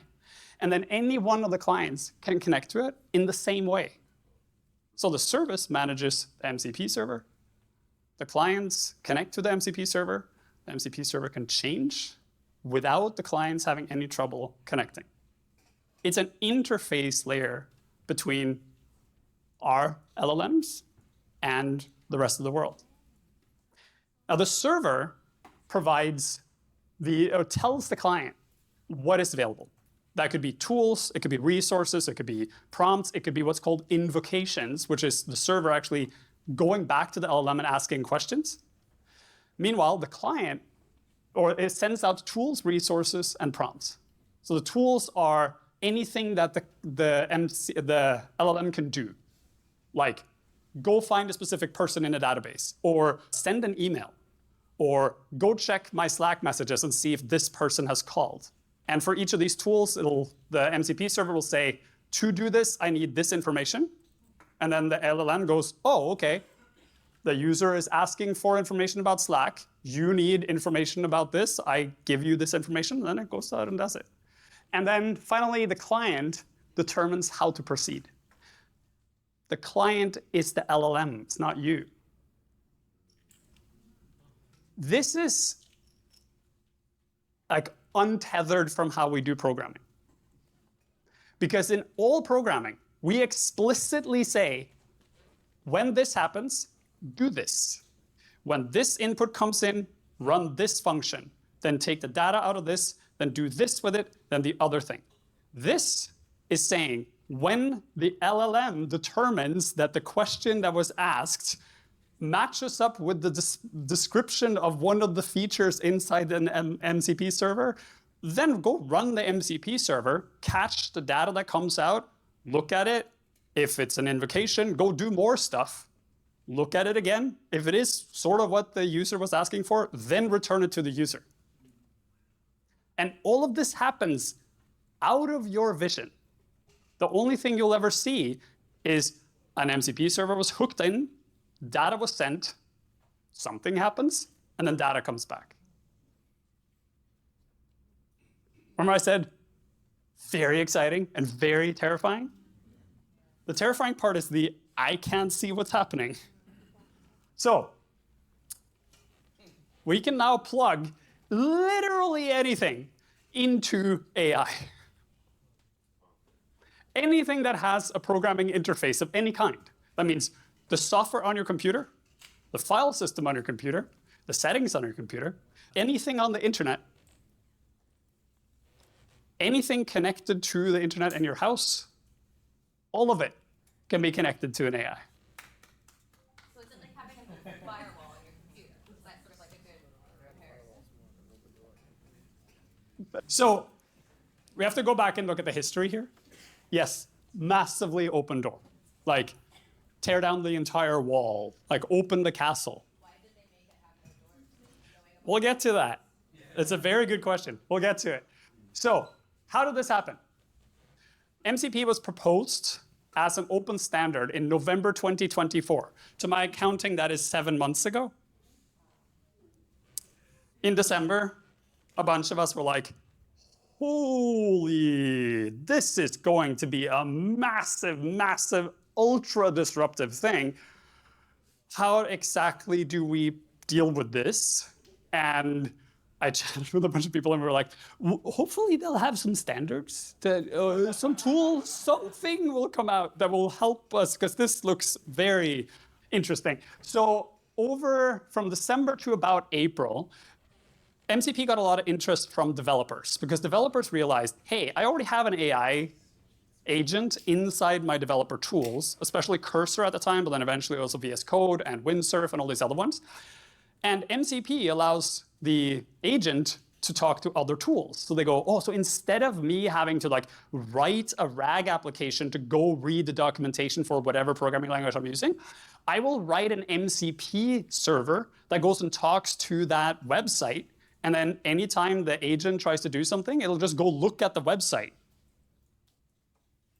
So we'll just bypass the entire problem of getting context in. We'll just like build an MCP server. And since it's an open protocol, anyone can build an MCP server to any service, right? So there was a massive proliferation of developer tools, which is great because then all the developers were working on it. And there was a slight increase. And then in April, all the big companies were like, we're getting a lot of traffic from these MCP servers, and we are noticing that they are written by insane people who don't understand how to do secure connections with anything. We need to do something about it. So all the big companies, like Amazon, Microsoft, Google, all of the big companies started looking very carefully at this. Just like, what is this and what's going on and what do we need to do with it? In May, Microsoft had Build. Google had I/O, Facebook had Facebook thing, Meta glasses, I know, eat steroids for dinner, like whatever happened, a bunch of other conferences happened, and they were all talking about MCP. So the line went straight up. And now MCP is absolutely everywhere. And what's different now is it's no longer a developer thing. It is a, why can't I do this in Claude or OpenAI's tools like ChatGPT or in Copilot? And the simple answer is, it's effing dangerous.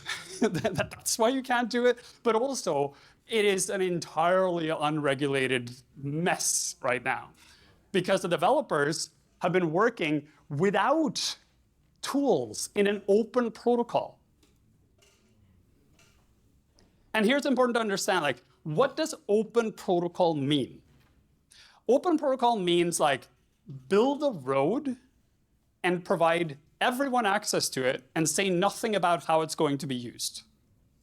It kind of looks like what Joshua Lewin talks from the book about the internet and DARPA back in the time. They set the grounds, so can people do that flourish? That ended up flourishing on the DARPA technology. They just set the grounds. Almost like I knew what you were going to say. We had to have a precedence for this. In the HTTP. You notice how there's no S at the end of the HTTP? It came a lot later. There's also no S at the end of the MCP, because the S stands for secure. No, that is because a protocol needs to be as open as possible for a protocol to work. And then you have to impose some security layer and some common rules around how to use the open protocol, right? Otherwise, we have fences on the roads and like guide rails and stuff. That's what I'm saying. Yeah. So for example, like everyone's like, oh, it's capitalism. Like, it's almost like we built capitalism where we can make companies in any way we want, but everyone keeps being an asshole. It's almost like we're assholes. Sorry, It's almost like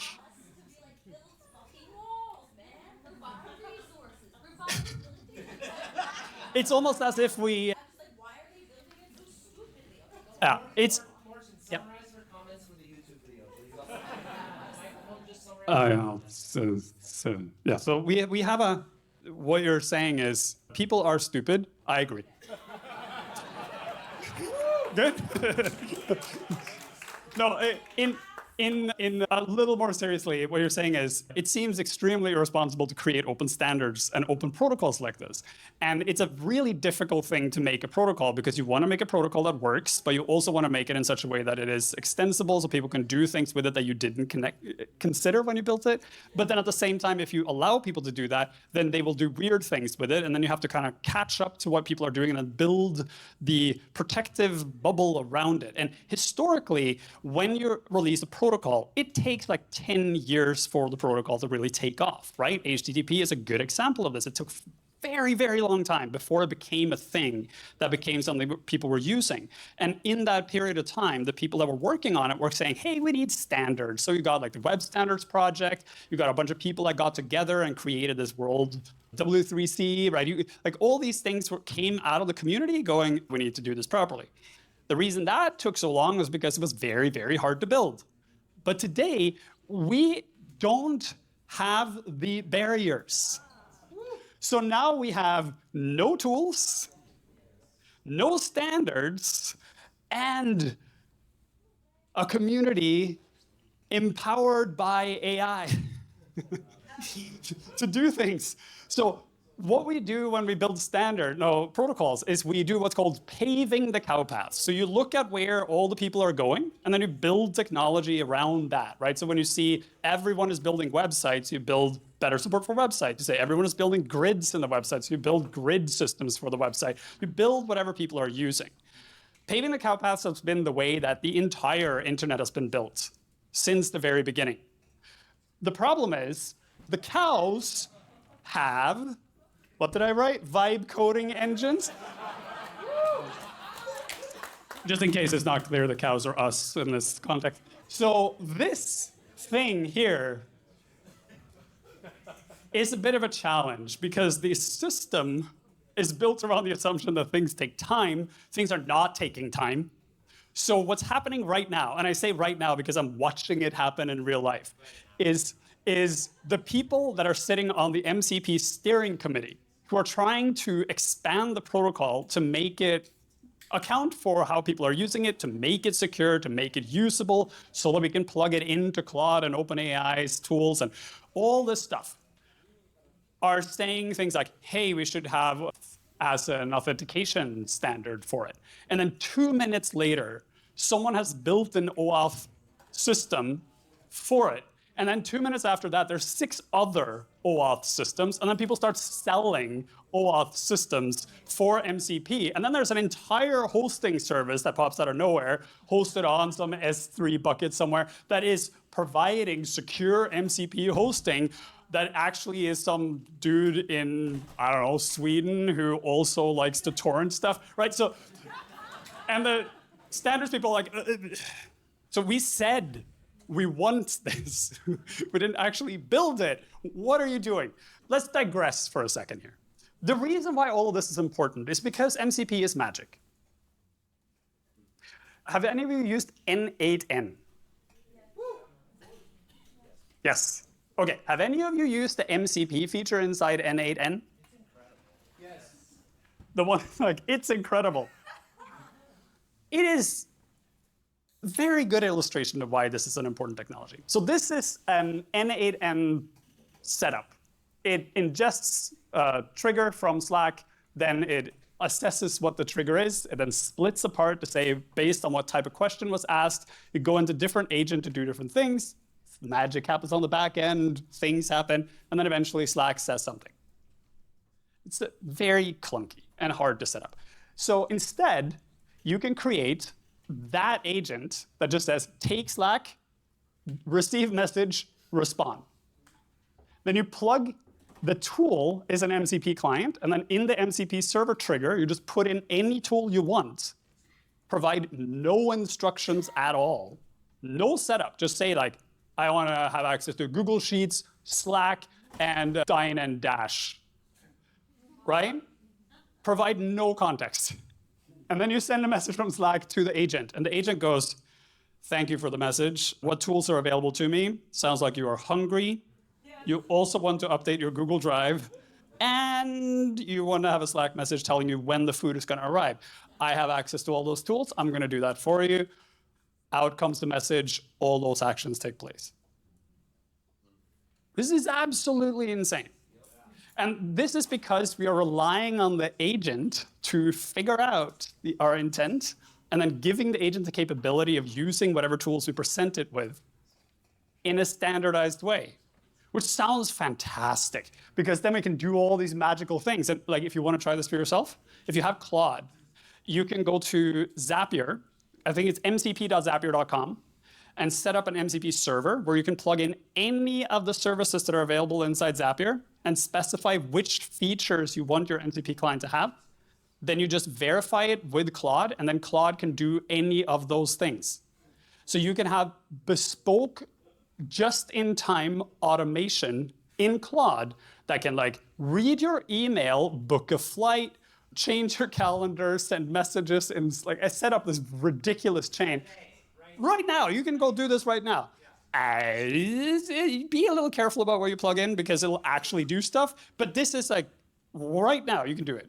And it doesn't require any coding at all. And you can do it for free.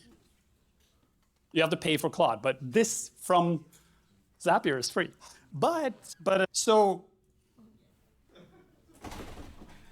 if everyone can make MCP servers plugging to anything, and those servers are operating out of our purview, we cannot see what they do. That means, and then the agent is interacting with the server and sending data over. How are we supposed to trust this? How can we trust this? How is this even a thing? So I don't have an answer to those questions. I just have questions. But there are sort of things emerging that are trying to address this. One example is Docker, the virtualization agent. They have shipped a new service that's called the Docker MCP catalog and toolkit. That allows you to, the toolkit allows you to build MCP servers. The catalog is a catalog of verified MCP servers. So instead of going out and just finding whatever MCP server that says like Air Canada on it, you get the actual one from Air Canada. I don't think Air Canada has an MCP server, but if they did, you would find 50 of them, and 49 of them would be some sort of horrible crime. And then one would be the correct one, and the correct one would be on page 85 on Google, because that's how it works. The other thing is the big companies are getting heavily involved. Not because they're evil, and I don't say that because I work for LinkedIn, which is a subsidiary of Microsoft, and everything I say here is my own personal opinion, and that's why I have the thing on the front, et cetera, et cetera. This is being filmed. If I start singing Disney songs, I think that it'll be taken off the internet. Maybe I should do that? Yeah. Okay, so Microsoft is now on the steering committee, so is a bunch of the other big companies, because they have to host these things and they have to host the services that these things interact with. And they need to make sure that the internet actually works. And this is one of those things that could potentially break the entire internet if it's done wrong. So they are working very aggressively to make this happen. They rolled out OAuth through like any OAuth service you can authenticate through Google now this month. They rolled out invocation, meaning the MCP client can ask questions back to the agent 2 days ago. That's how fast this moves. And it's all happening live. This all bottoms out into this essential question that we are not asking right now about AI, that we need to start asking, which is, what exactly is agency in a world where a word extrusion machine is given the capabilities that we have, we assume someone with actual agency are using? Machines are fantastic and they always work and everything is fine. Nothing ever goes wrong and no machine ever makes decisions that make absolutely no sense whatsoever. They act logically all the time. We can totally trust them. For anybody who are not familiar with Vancouver lore, this is not fake news. This was published in 2009, long before 2016, long before AI started making stories like this. Agency is complicated because agency means both what we think of a human agency, which is like, I can make decisions about my life and what I do and how I interact with people, and I take responsibility for my actions, and when I do things and things don't go right, I learn from them and then I change my behavior to make it work, but I have a goal in mind and I have intent and all those things. Agency also means just the ability to act in the world and make change. And it can mean acting on behalf of someone else, being an agent of change for someone else. What's happening right now is we are building machines that can take over agency in all those three versions from us, and we are just blindly trusting that they will do the things we intend based on the way we speak. Can I borrow your phone? Can you give me your bank login information? I would if I had it on there.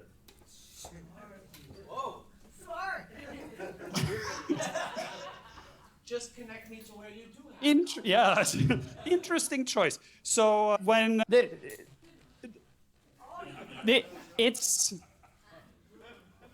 we are in an interesting time right now because what we are facing. Whatever you want to say. That's okay. What we're facing is basically machine-controlled pandemonium. I don't know if you remember way back in fall of 2022, ages ago, when ChatGPT was accidentally dropped on the internet, the research project OpenAI ran just to see if people would actually talk to an AI bot, and that accidentally became like the biggest world-changing product ever. And then they were like, oh yeah, we're a product company. We need servers. Yeah, read Empire of AI by Karen Howe. Like, go out and buy the book right now. When that happened, a bunch of the big tech leaders said one specific thing. This came 5 years too early. What they meant was the technology was released before anyone had had time to think through what happens when we release this technology. That is now the standard for how technology is being released. We just release the technology and then we go, oh, that was a bad idea, but it's too late. Now it's out there. Now everyone can duplicate it.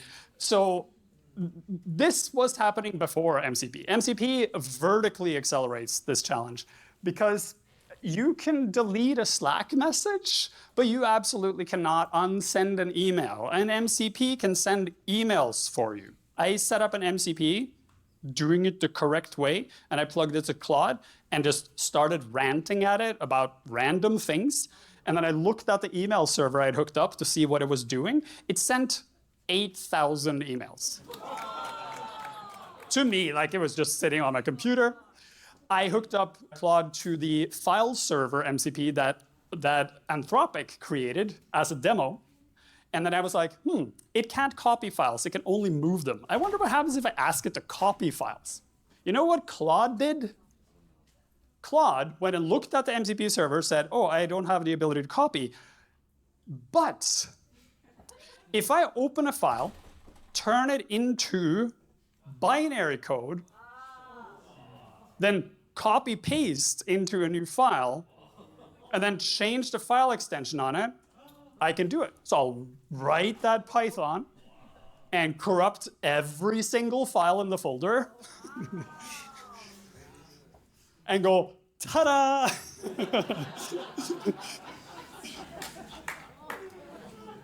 Like, that is actually what we're doing here.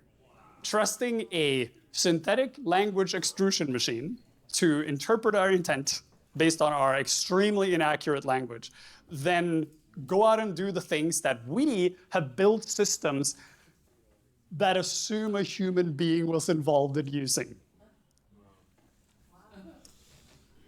Every meaningful interaction we make with anything in the world is designed around the assumption that a human being who knows what they are doing is interacting with it. Every single thing that has any meaningful impact assumes a human in the loop. This technology removes the human and lets an AI interact directly with those systems in the way that only a human with the programmer level understanding of the system would do, bypassing all the things that we put in place to prevent them from doing something wrong. And when I say that, I mean, if you build an AI agent and you give the agent a sub-agent that has an MCP server attachment, you will never know what the MCP did because it'll be buried inside the agentic loop and there will be no way of seeing what happened. Something happened. There was a consequence. Hopefully it was the right one. You know, don't trust the user. Don't trust the AI. Trust your humanity instead. Good luck.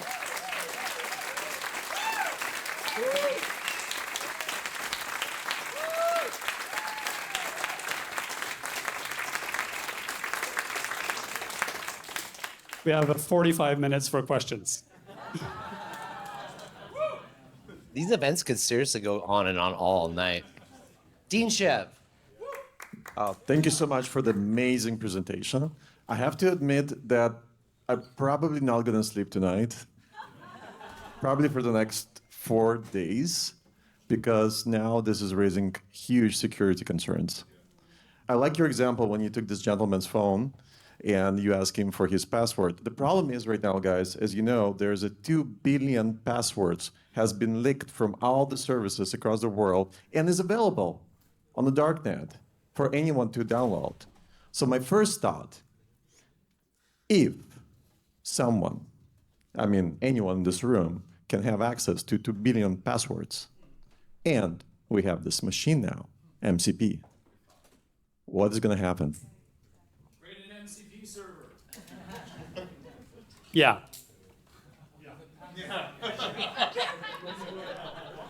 So update your passwords and get a password manager and set it to like 48 or 127 or whatever number of characters you want to suffer through if you ever have to type it in manually. Yes, this is the question, right? It's what do we do with the assumption that a human being was in the loop? Because that is no longer true. And we haven't built any infrastructure to account for that. You will have noticed that a lot of these big tech companies have moved away from passwords. Like if you use Google, if you use Microsoft, if you use anything like that, you're being forced into MFA, which is super annoying, but extremely necessary because it is, like passwords are terrible, terrible. It's also a data harvesting tool. Yeah. It can get biometrics and additional data from the user. Yeah, so remember the protocol thing? My friend over here, people are stupid. So when asshole. The internet. People are asshole. Yeah. The internet was built on this very utopian dream that if we build an open internet superhighway and let anyone connect their own personal computer to it and share information globally, then everyone will learn and grow and we will build a better future together. If you go on CNN.com and you scroll about halfway down the page, it's all tabula. Like, I'm not even joking. It's been like that for years. CNN.com is like mainly, what is it called? Chum boxes. That's what we built. And the reason we built that is because we didn't figure out any way of monetizing the internet in a way that made sense for people. We also didn't think about human beings and what the human beings do. And we didn't put in the necessary controls to begin with to manage how people use the internet. Now we're building a machine on top of that can do all the things we do. So it's, we're in for some interesting times. But I'm like, I have to always say this. I teach people how to use AI for a living. I am not saying that AI is going to burn the world down. I'm saying people are going to do it with or without AI. But there is an opportunity here for us to take this technology because it came too soon, before the people that you normally decide our future had a chance to make plans for us. We can actually wrest control of our future back and say, here's how we want the world to work. Because we build the internet by paving the cow paths. If we make cow paths that lead towards futures where we can all flourish, then those cow paths will be paved. The choices we make today about how we use AI define what our future is going to look like. I usually end my slides by saying, build the future. That is the job. That is literally the job right now. Every time you're using AI, that's your job.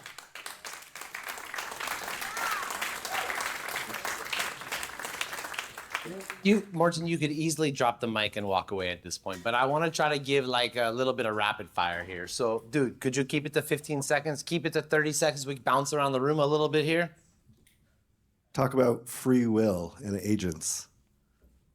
In the agents, a synthetic language extrusion machine. No, there's no such thing. No, he hates reasoning. He hates. No, there's no such thing. From a human perspective, we can discuss the philosophy of free will. No.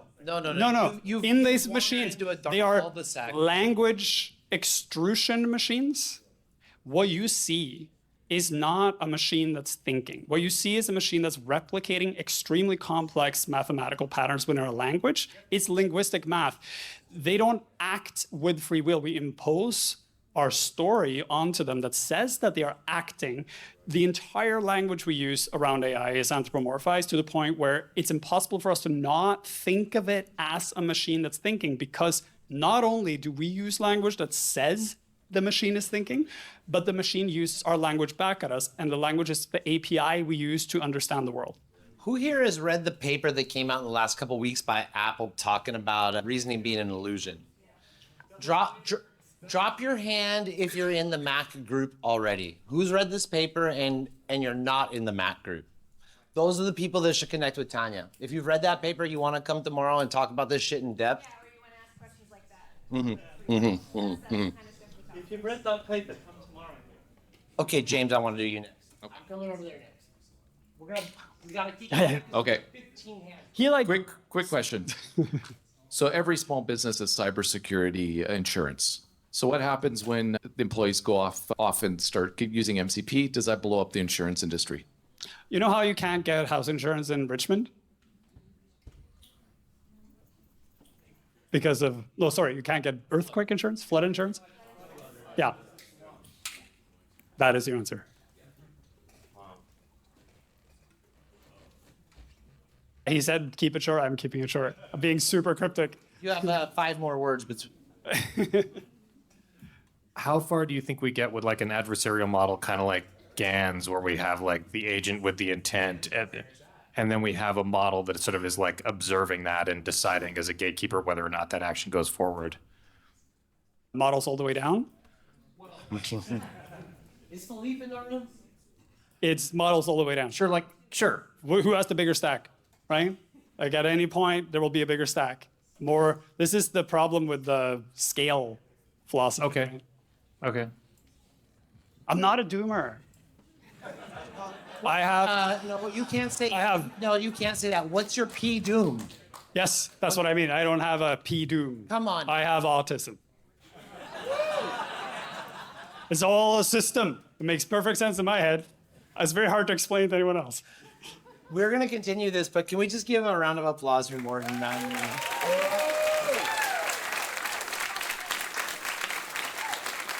You are special, that's for sure. Okay, we're going to keep this going. What time? Can I get a time check? 9:24. All right, so we're going to keep it going for like 10 minutes or so, but that means we got to get out in 15 minutes after that. We have till 10, then we got to go. So you're not a doomer, but I'm. Oh, one sec. Well, right. One sec, Wanda. Wasn't your turn, but now it is. I say, you're not a doomer, but I'm going to build a bunker. Why? It's fucking scary, man. I made my mom cry on her birthday recently. I made her a deep fake clone that sang her birthday song, wrote some poetry for her. I thought she'd really appreciate it. And she was like, what kind of world do I live in where I do not even know the sound of my own son's voice? She didn't know any of it was fake. Yeah. I'm probably the worst person you can ask that question because my entire emotional system is anchored around human dignity, justice principles, and equity. So those things bother me to the point of frustration. But I don't, like when I see technology that does horrible things, but it's like in a system, I'm like, oh yeah, look, the technology is doing the horrible thing that I can see is going to happen. And I don't get upset by it because it's there. So I say like with the most sincerity possible, when I say why, I'm speaking from my very odd perspective on things. So I totally understand why people are very, very deeply concerned about this. And I totally understand why people listen to me and then see what I do. And they're like, why are you on both sides of the fence the whole time? How can you even? No, but that's what we got around here. That's what we're fucking doing anyway, bro, is we all see the promise and potential of fucking jazz, and we all share these really reasonable concerns as well, man. So it's that means you're paying attention. You don't build a bunker because if you do and everyone else builds a bunker, then you end up in silo, right? You build the future. You decide what the future's going to look like, and then you talk to other people about what it's going to look like, and then you make it happen. So I have a question. Like I want to ask you, like from the moment that I see MCP, do you see any potential? Yeah.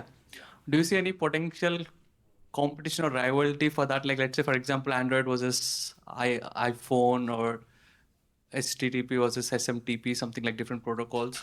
So for that, like the MCP that you were involved in, like, do you see any other things? Yeah. So you're asking if there are rival protocols that are emerging around that are doing the same thing as MCP. Yeah.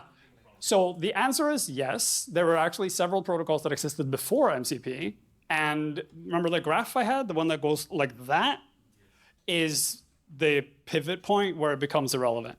Because every single major player, like the biggest players in the world, are all 100% investing in that. Like OpenAI is adopting MCP, a standard defined by the people who left OpenAI in a big, big blow up, right? Like the rivalry between OpenAI and Anthropic is significant. The fact that OpenAI is baking MCP in says things about the power of that specific technology. Yeah, it is now the standard, right? There is another standard that is confusing because it's called A2A, which is agent to agent. These things are not on top of each other, they are complementary. Right? So you can have an A2A system with agents that talk to other agents, and then each of those agents can have their own MCPs, P connections that do things, right? So they are not rivals. They are two complementary systems that work together. Right over here, bud. A quick question. Could you repeat the book? You gave us a book title that I really was interested in, but I didn't get it. Yes. Empire of AI by Karen Howe. It is the journalistic, heavily documented history of the rise of Sam Altman and OpenAI from thing that started with a tweet to what it is now. With the yeah. Okay. With the big companies or any platform, can they build it in-house or say among these MCPs options, this is the trusted one? And what are the implications, good and bad? Any company that has an API should build an MCP server because that's how they get control over how people use it. If they don't build one, people are going to build them. And then they're going to do all sorts of insane things. And then other people are going to use those insane things, and then everything goes to hell. So any company that has an API must build an MCP server Also, and you maintain. don't have to have developers who would write for your API. Oh, yeah. Now you can just have users who talk to your API. If you go to the modelcontextprotocol.io website on how to build a server, there's a button that says how to build a server with Claude. Yeah. It's literally copy these files, then go to Claude and say what you want, and it'll barf out an MCP server for you that you can just plug in and use. That's how easy it is because it's just a protocol, right? And that means anyone can do anything they want with it. So captchas are dead, obviously, but are we going to have to, have digital identities to prove that we are who we are? Like, kind of getting back to the fact that the whole world is going to be bots now, and everyone's going to write their own bots. Is this the death of anonymity? I have a little thing on. So Clearview is making its way around the internet right now. A real view. What the authentication where you prove you're a real human? Oh, you were talking about the other Sam Altman thing. Yeah. So Clearview AI is the facial recognition evil. So there's a book for that too. How do we prove we're a human? Now they want us to upload our. Yeah, so all that stuff is nonsense. But the question you were asking about like verification and identity and everything. So back in 1991, I worked at a hospital as a tech when they were introducing computers to the doctors and firing all the secretaries. And the head of tech at the hospital said, hey, we should just put all medical records online, open.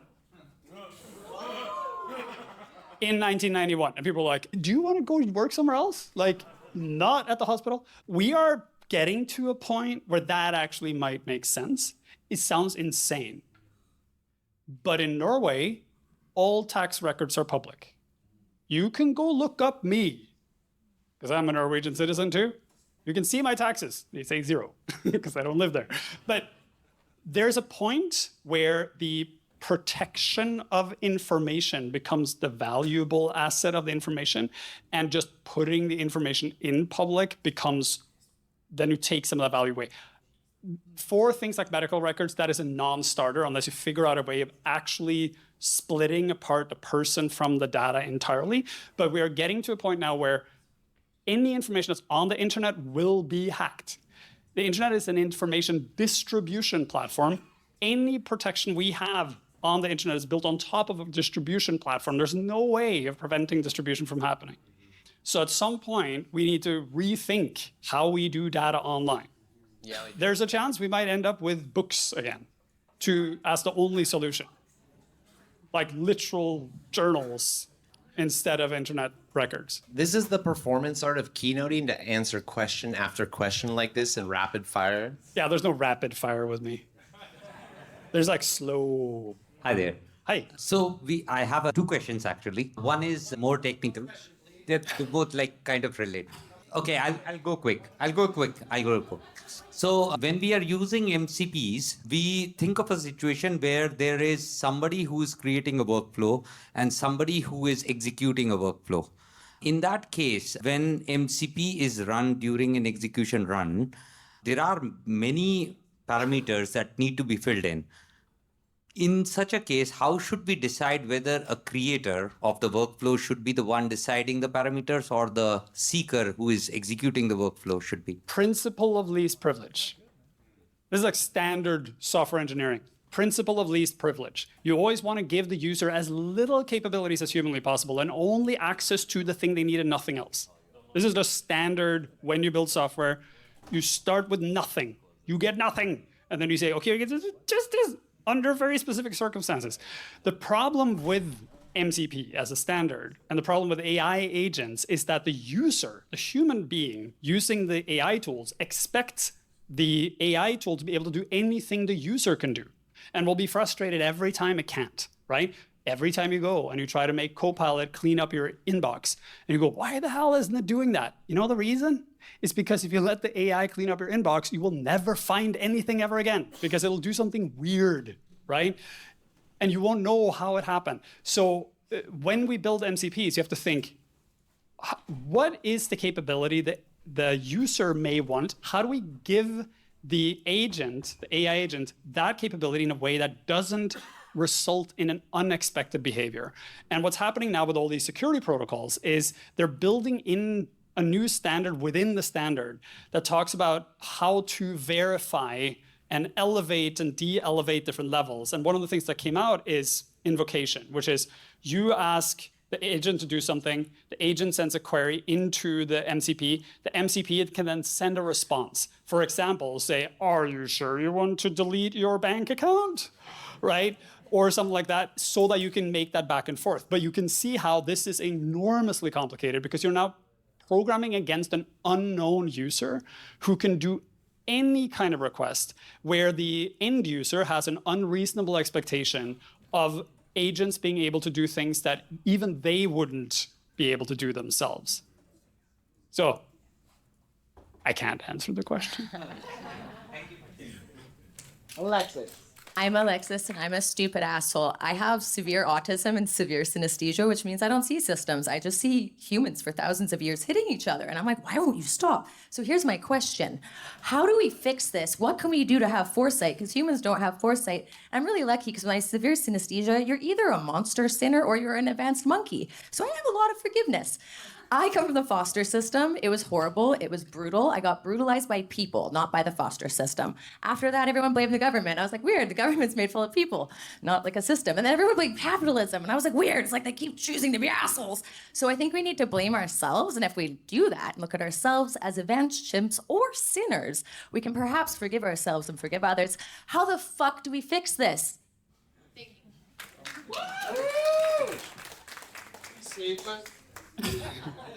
So the fixing of the thing is the talking to people about the future. We do not talk about the future. We talk about the present. We talk about things that are out of our control. And we talk about things that are happening in environments that we have no control over.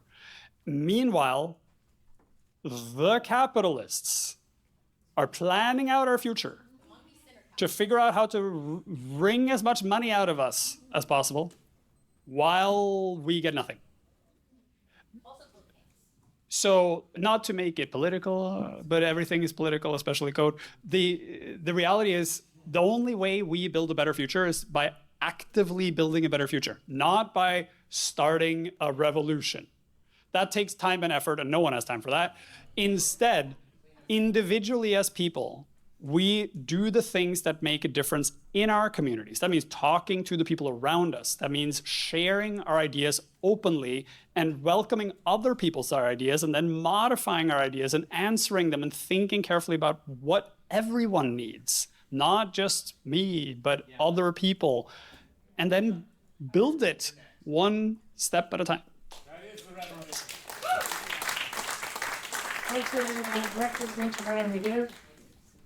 So how do you see people solving for the identity of a user behind this MCP request in this new, man-made horrors beyond my comprehension age? And the reason why I ask that is because years ago, I used to be an admin assistant for a mortgage broker who was at the time a 55-year-old woman.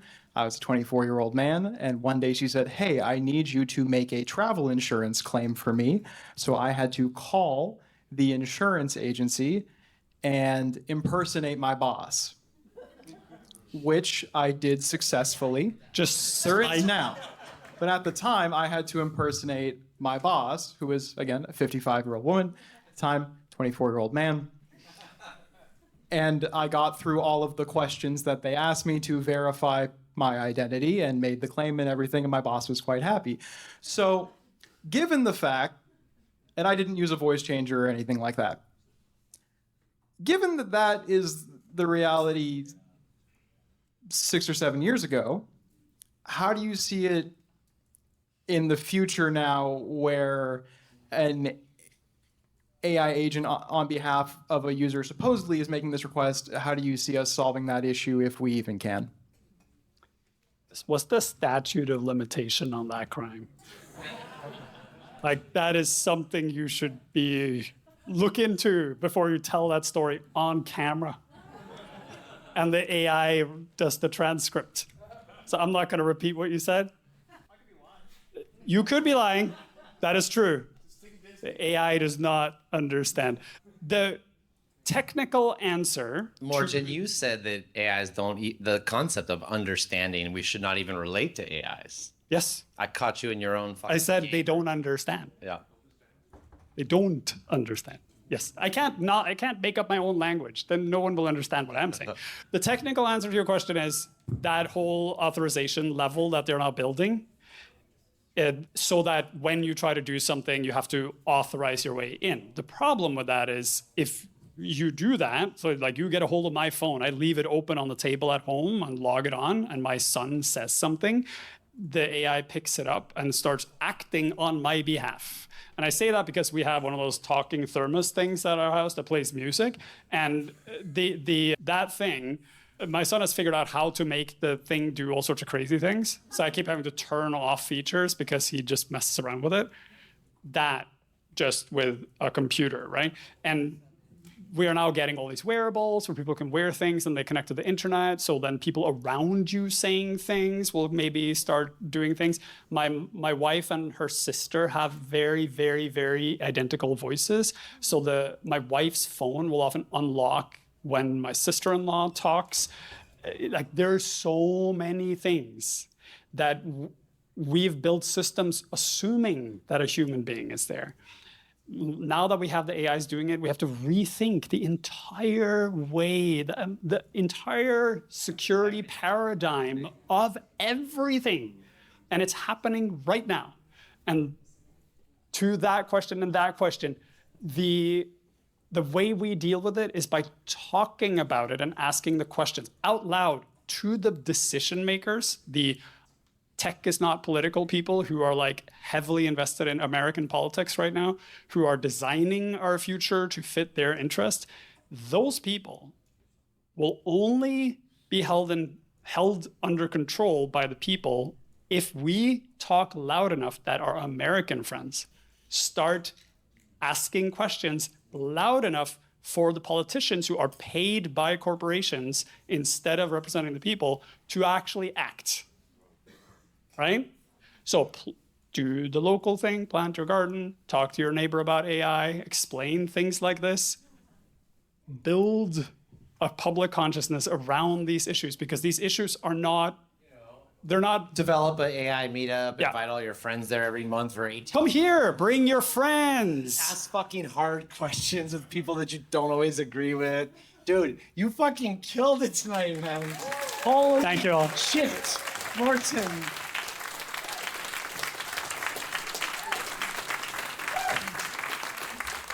I just wanted to hold my hand above you and be like, what the fuck, this guy, man. Yeah, thank you so much. I will need a new job, like after. I don't think so. Kevin Friel, Mr. Pixel Wizard, is our video editor. If there's any regrets or excerpts, you talk to this guy, we make him out you. I'm joking. We ain't here to get you fired, bro. Sev and David Monty, if you don't mind, I talked to you both just really impromptu. Do you mind joining me for a quick second? We're building a BC AI Industry Association here. A lot of you guys responded to a survey. I intended to give you back tonight the survey results in the form of like findings and like what you said back to me. And I'm gonna make that available online tomorrow on a public website. Sev helped build it. But I don't think that's what's appropriate for right now. And so I just would like, Sev, for you to talk 30 seconds about what you saw from the survey data that we kind of, the website that you built, the things I showed you that came back, and then David's building our first community website and our first member portal where we can all connect with each other and stuff. So just like, what do we see in the survey data? Like, what is coming in my talk in the future? And what are you building? All right, I'm not going to talk about what's in the survey data. I'll leave it to you to reveal. I'm just going to talk a little bit about the methodology that we used, because the survey data was all qualitative. It was freely entered responses. So you typed paragraphs, and so what we did is 10 questions, all open-ended. all open-ended questions, 10 questions. Responding to the survey was 36 minutes. So people, they sat there and they wrote what they felt like. 55 people from this community answered with 36-minute answers on average. Yeah, absolutely. And what we've done is we kind of looked at the words distribution, we aggregated those words into themes, and we found some common themes emerged. I'm not going to reveal those. I'll let you see the actual survey results. So, Thanks for helping and for just saying that. The point is, like, the reason I'm canceling my keynote in light of the things we showed is because hopefully, like, we're walking the walk here. We're trying to all come together, put the best of what we got in the middle, and build something bigger than all of ourselves. So that's my keynote. Thank you, Kris. So we're building a platform for this group. And as Kris mentioned earlier, we're vetting each person to be a real person. So we all know who we are right now. We want to have a place online where that exists as well. We want that place to be private and something we control here in Canada, not a third-party conglomerate somewhere else. We're going to be building some experimental AI tools in there that people can contribute or try out. And we're going to start out by having people sign up in the next couple of weeks. And in the next meetup, we'll have a website with a directory. And the meetup after that will be an interactive portal where we can continue some of these discussions. So I look forward to hearing more from everyone and releasing this for the group. No. These two guys, like so many of the folks who have come up here, are all contributing to this community. And I'm deeply grateful for that. I hope you guys are getting the richness out of it. I love you all. Thanks for coming. Thanks for letting me cook you dinner. See you in a month on July 30th. Let me know if you need to chat or want to give a presentation at the next one. Here's my last thing I have to say. It's housekeeping. I feel good with you two standing guys next to me here. Yeah. And actually, this is the perfect message to have you guys. So when we first came here, they didn't let us eat or drink in here. But because we are so respectful, we've been here 9 months in a row, we get to like do it, like without taking liberties, they let us do whatever we want around here. And it's because we clean the fuck up and keep it nice. And I told them we'd leave no trace. Would you guys help me? Just, yeah. So we gotta get out of here. What time check, please? 9:46. I'm gonna buy an extra half hour. We gotta be out of here by 10:30. There's 500 donuts in the next room.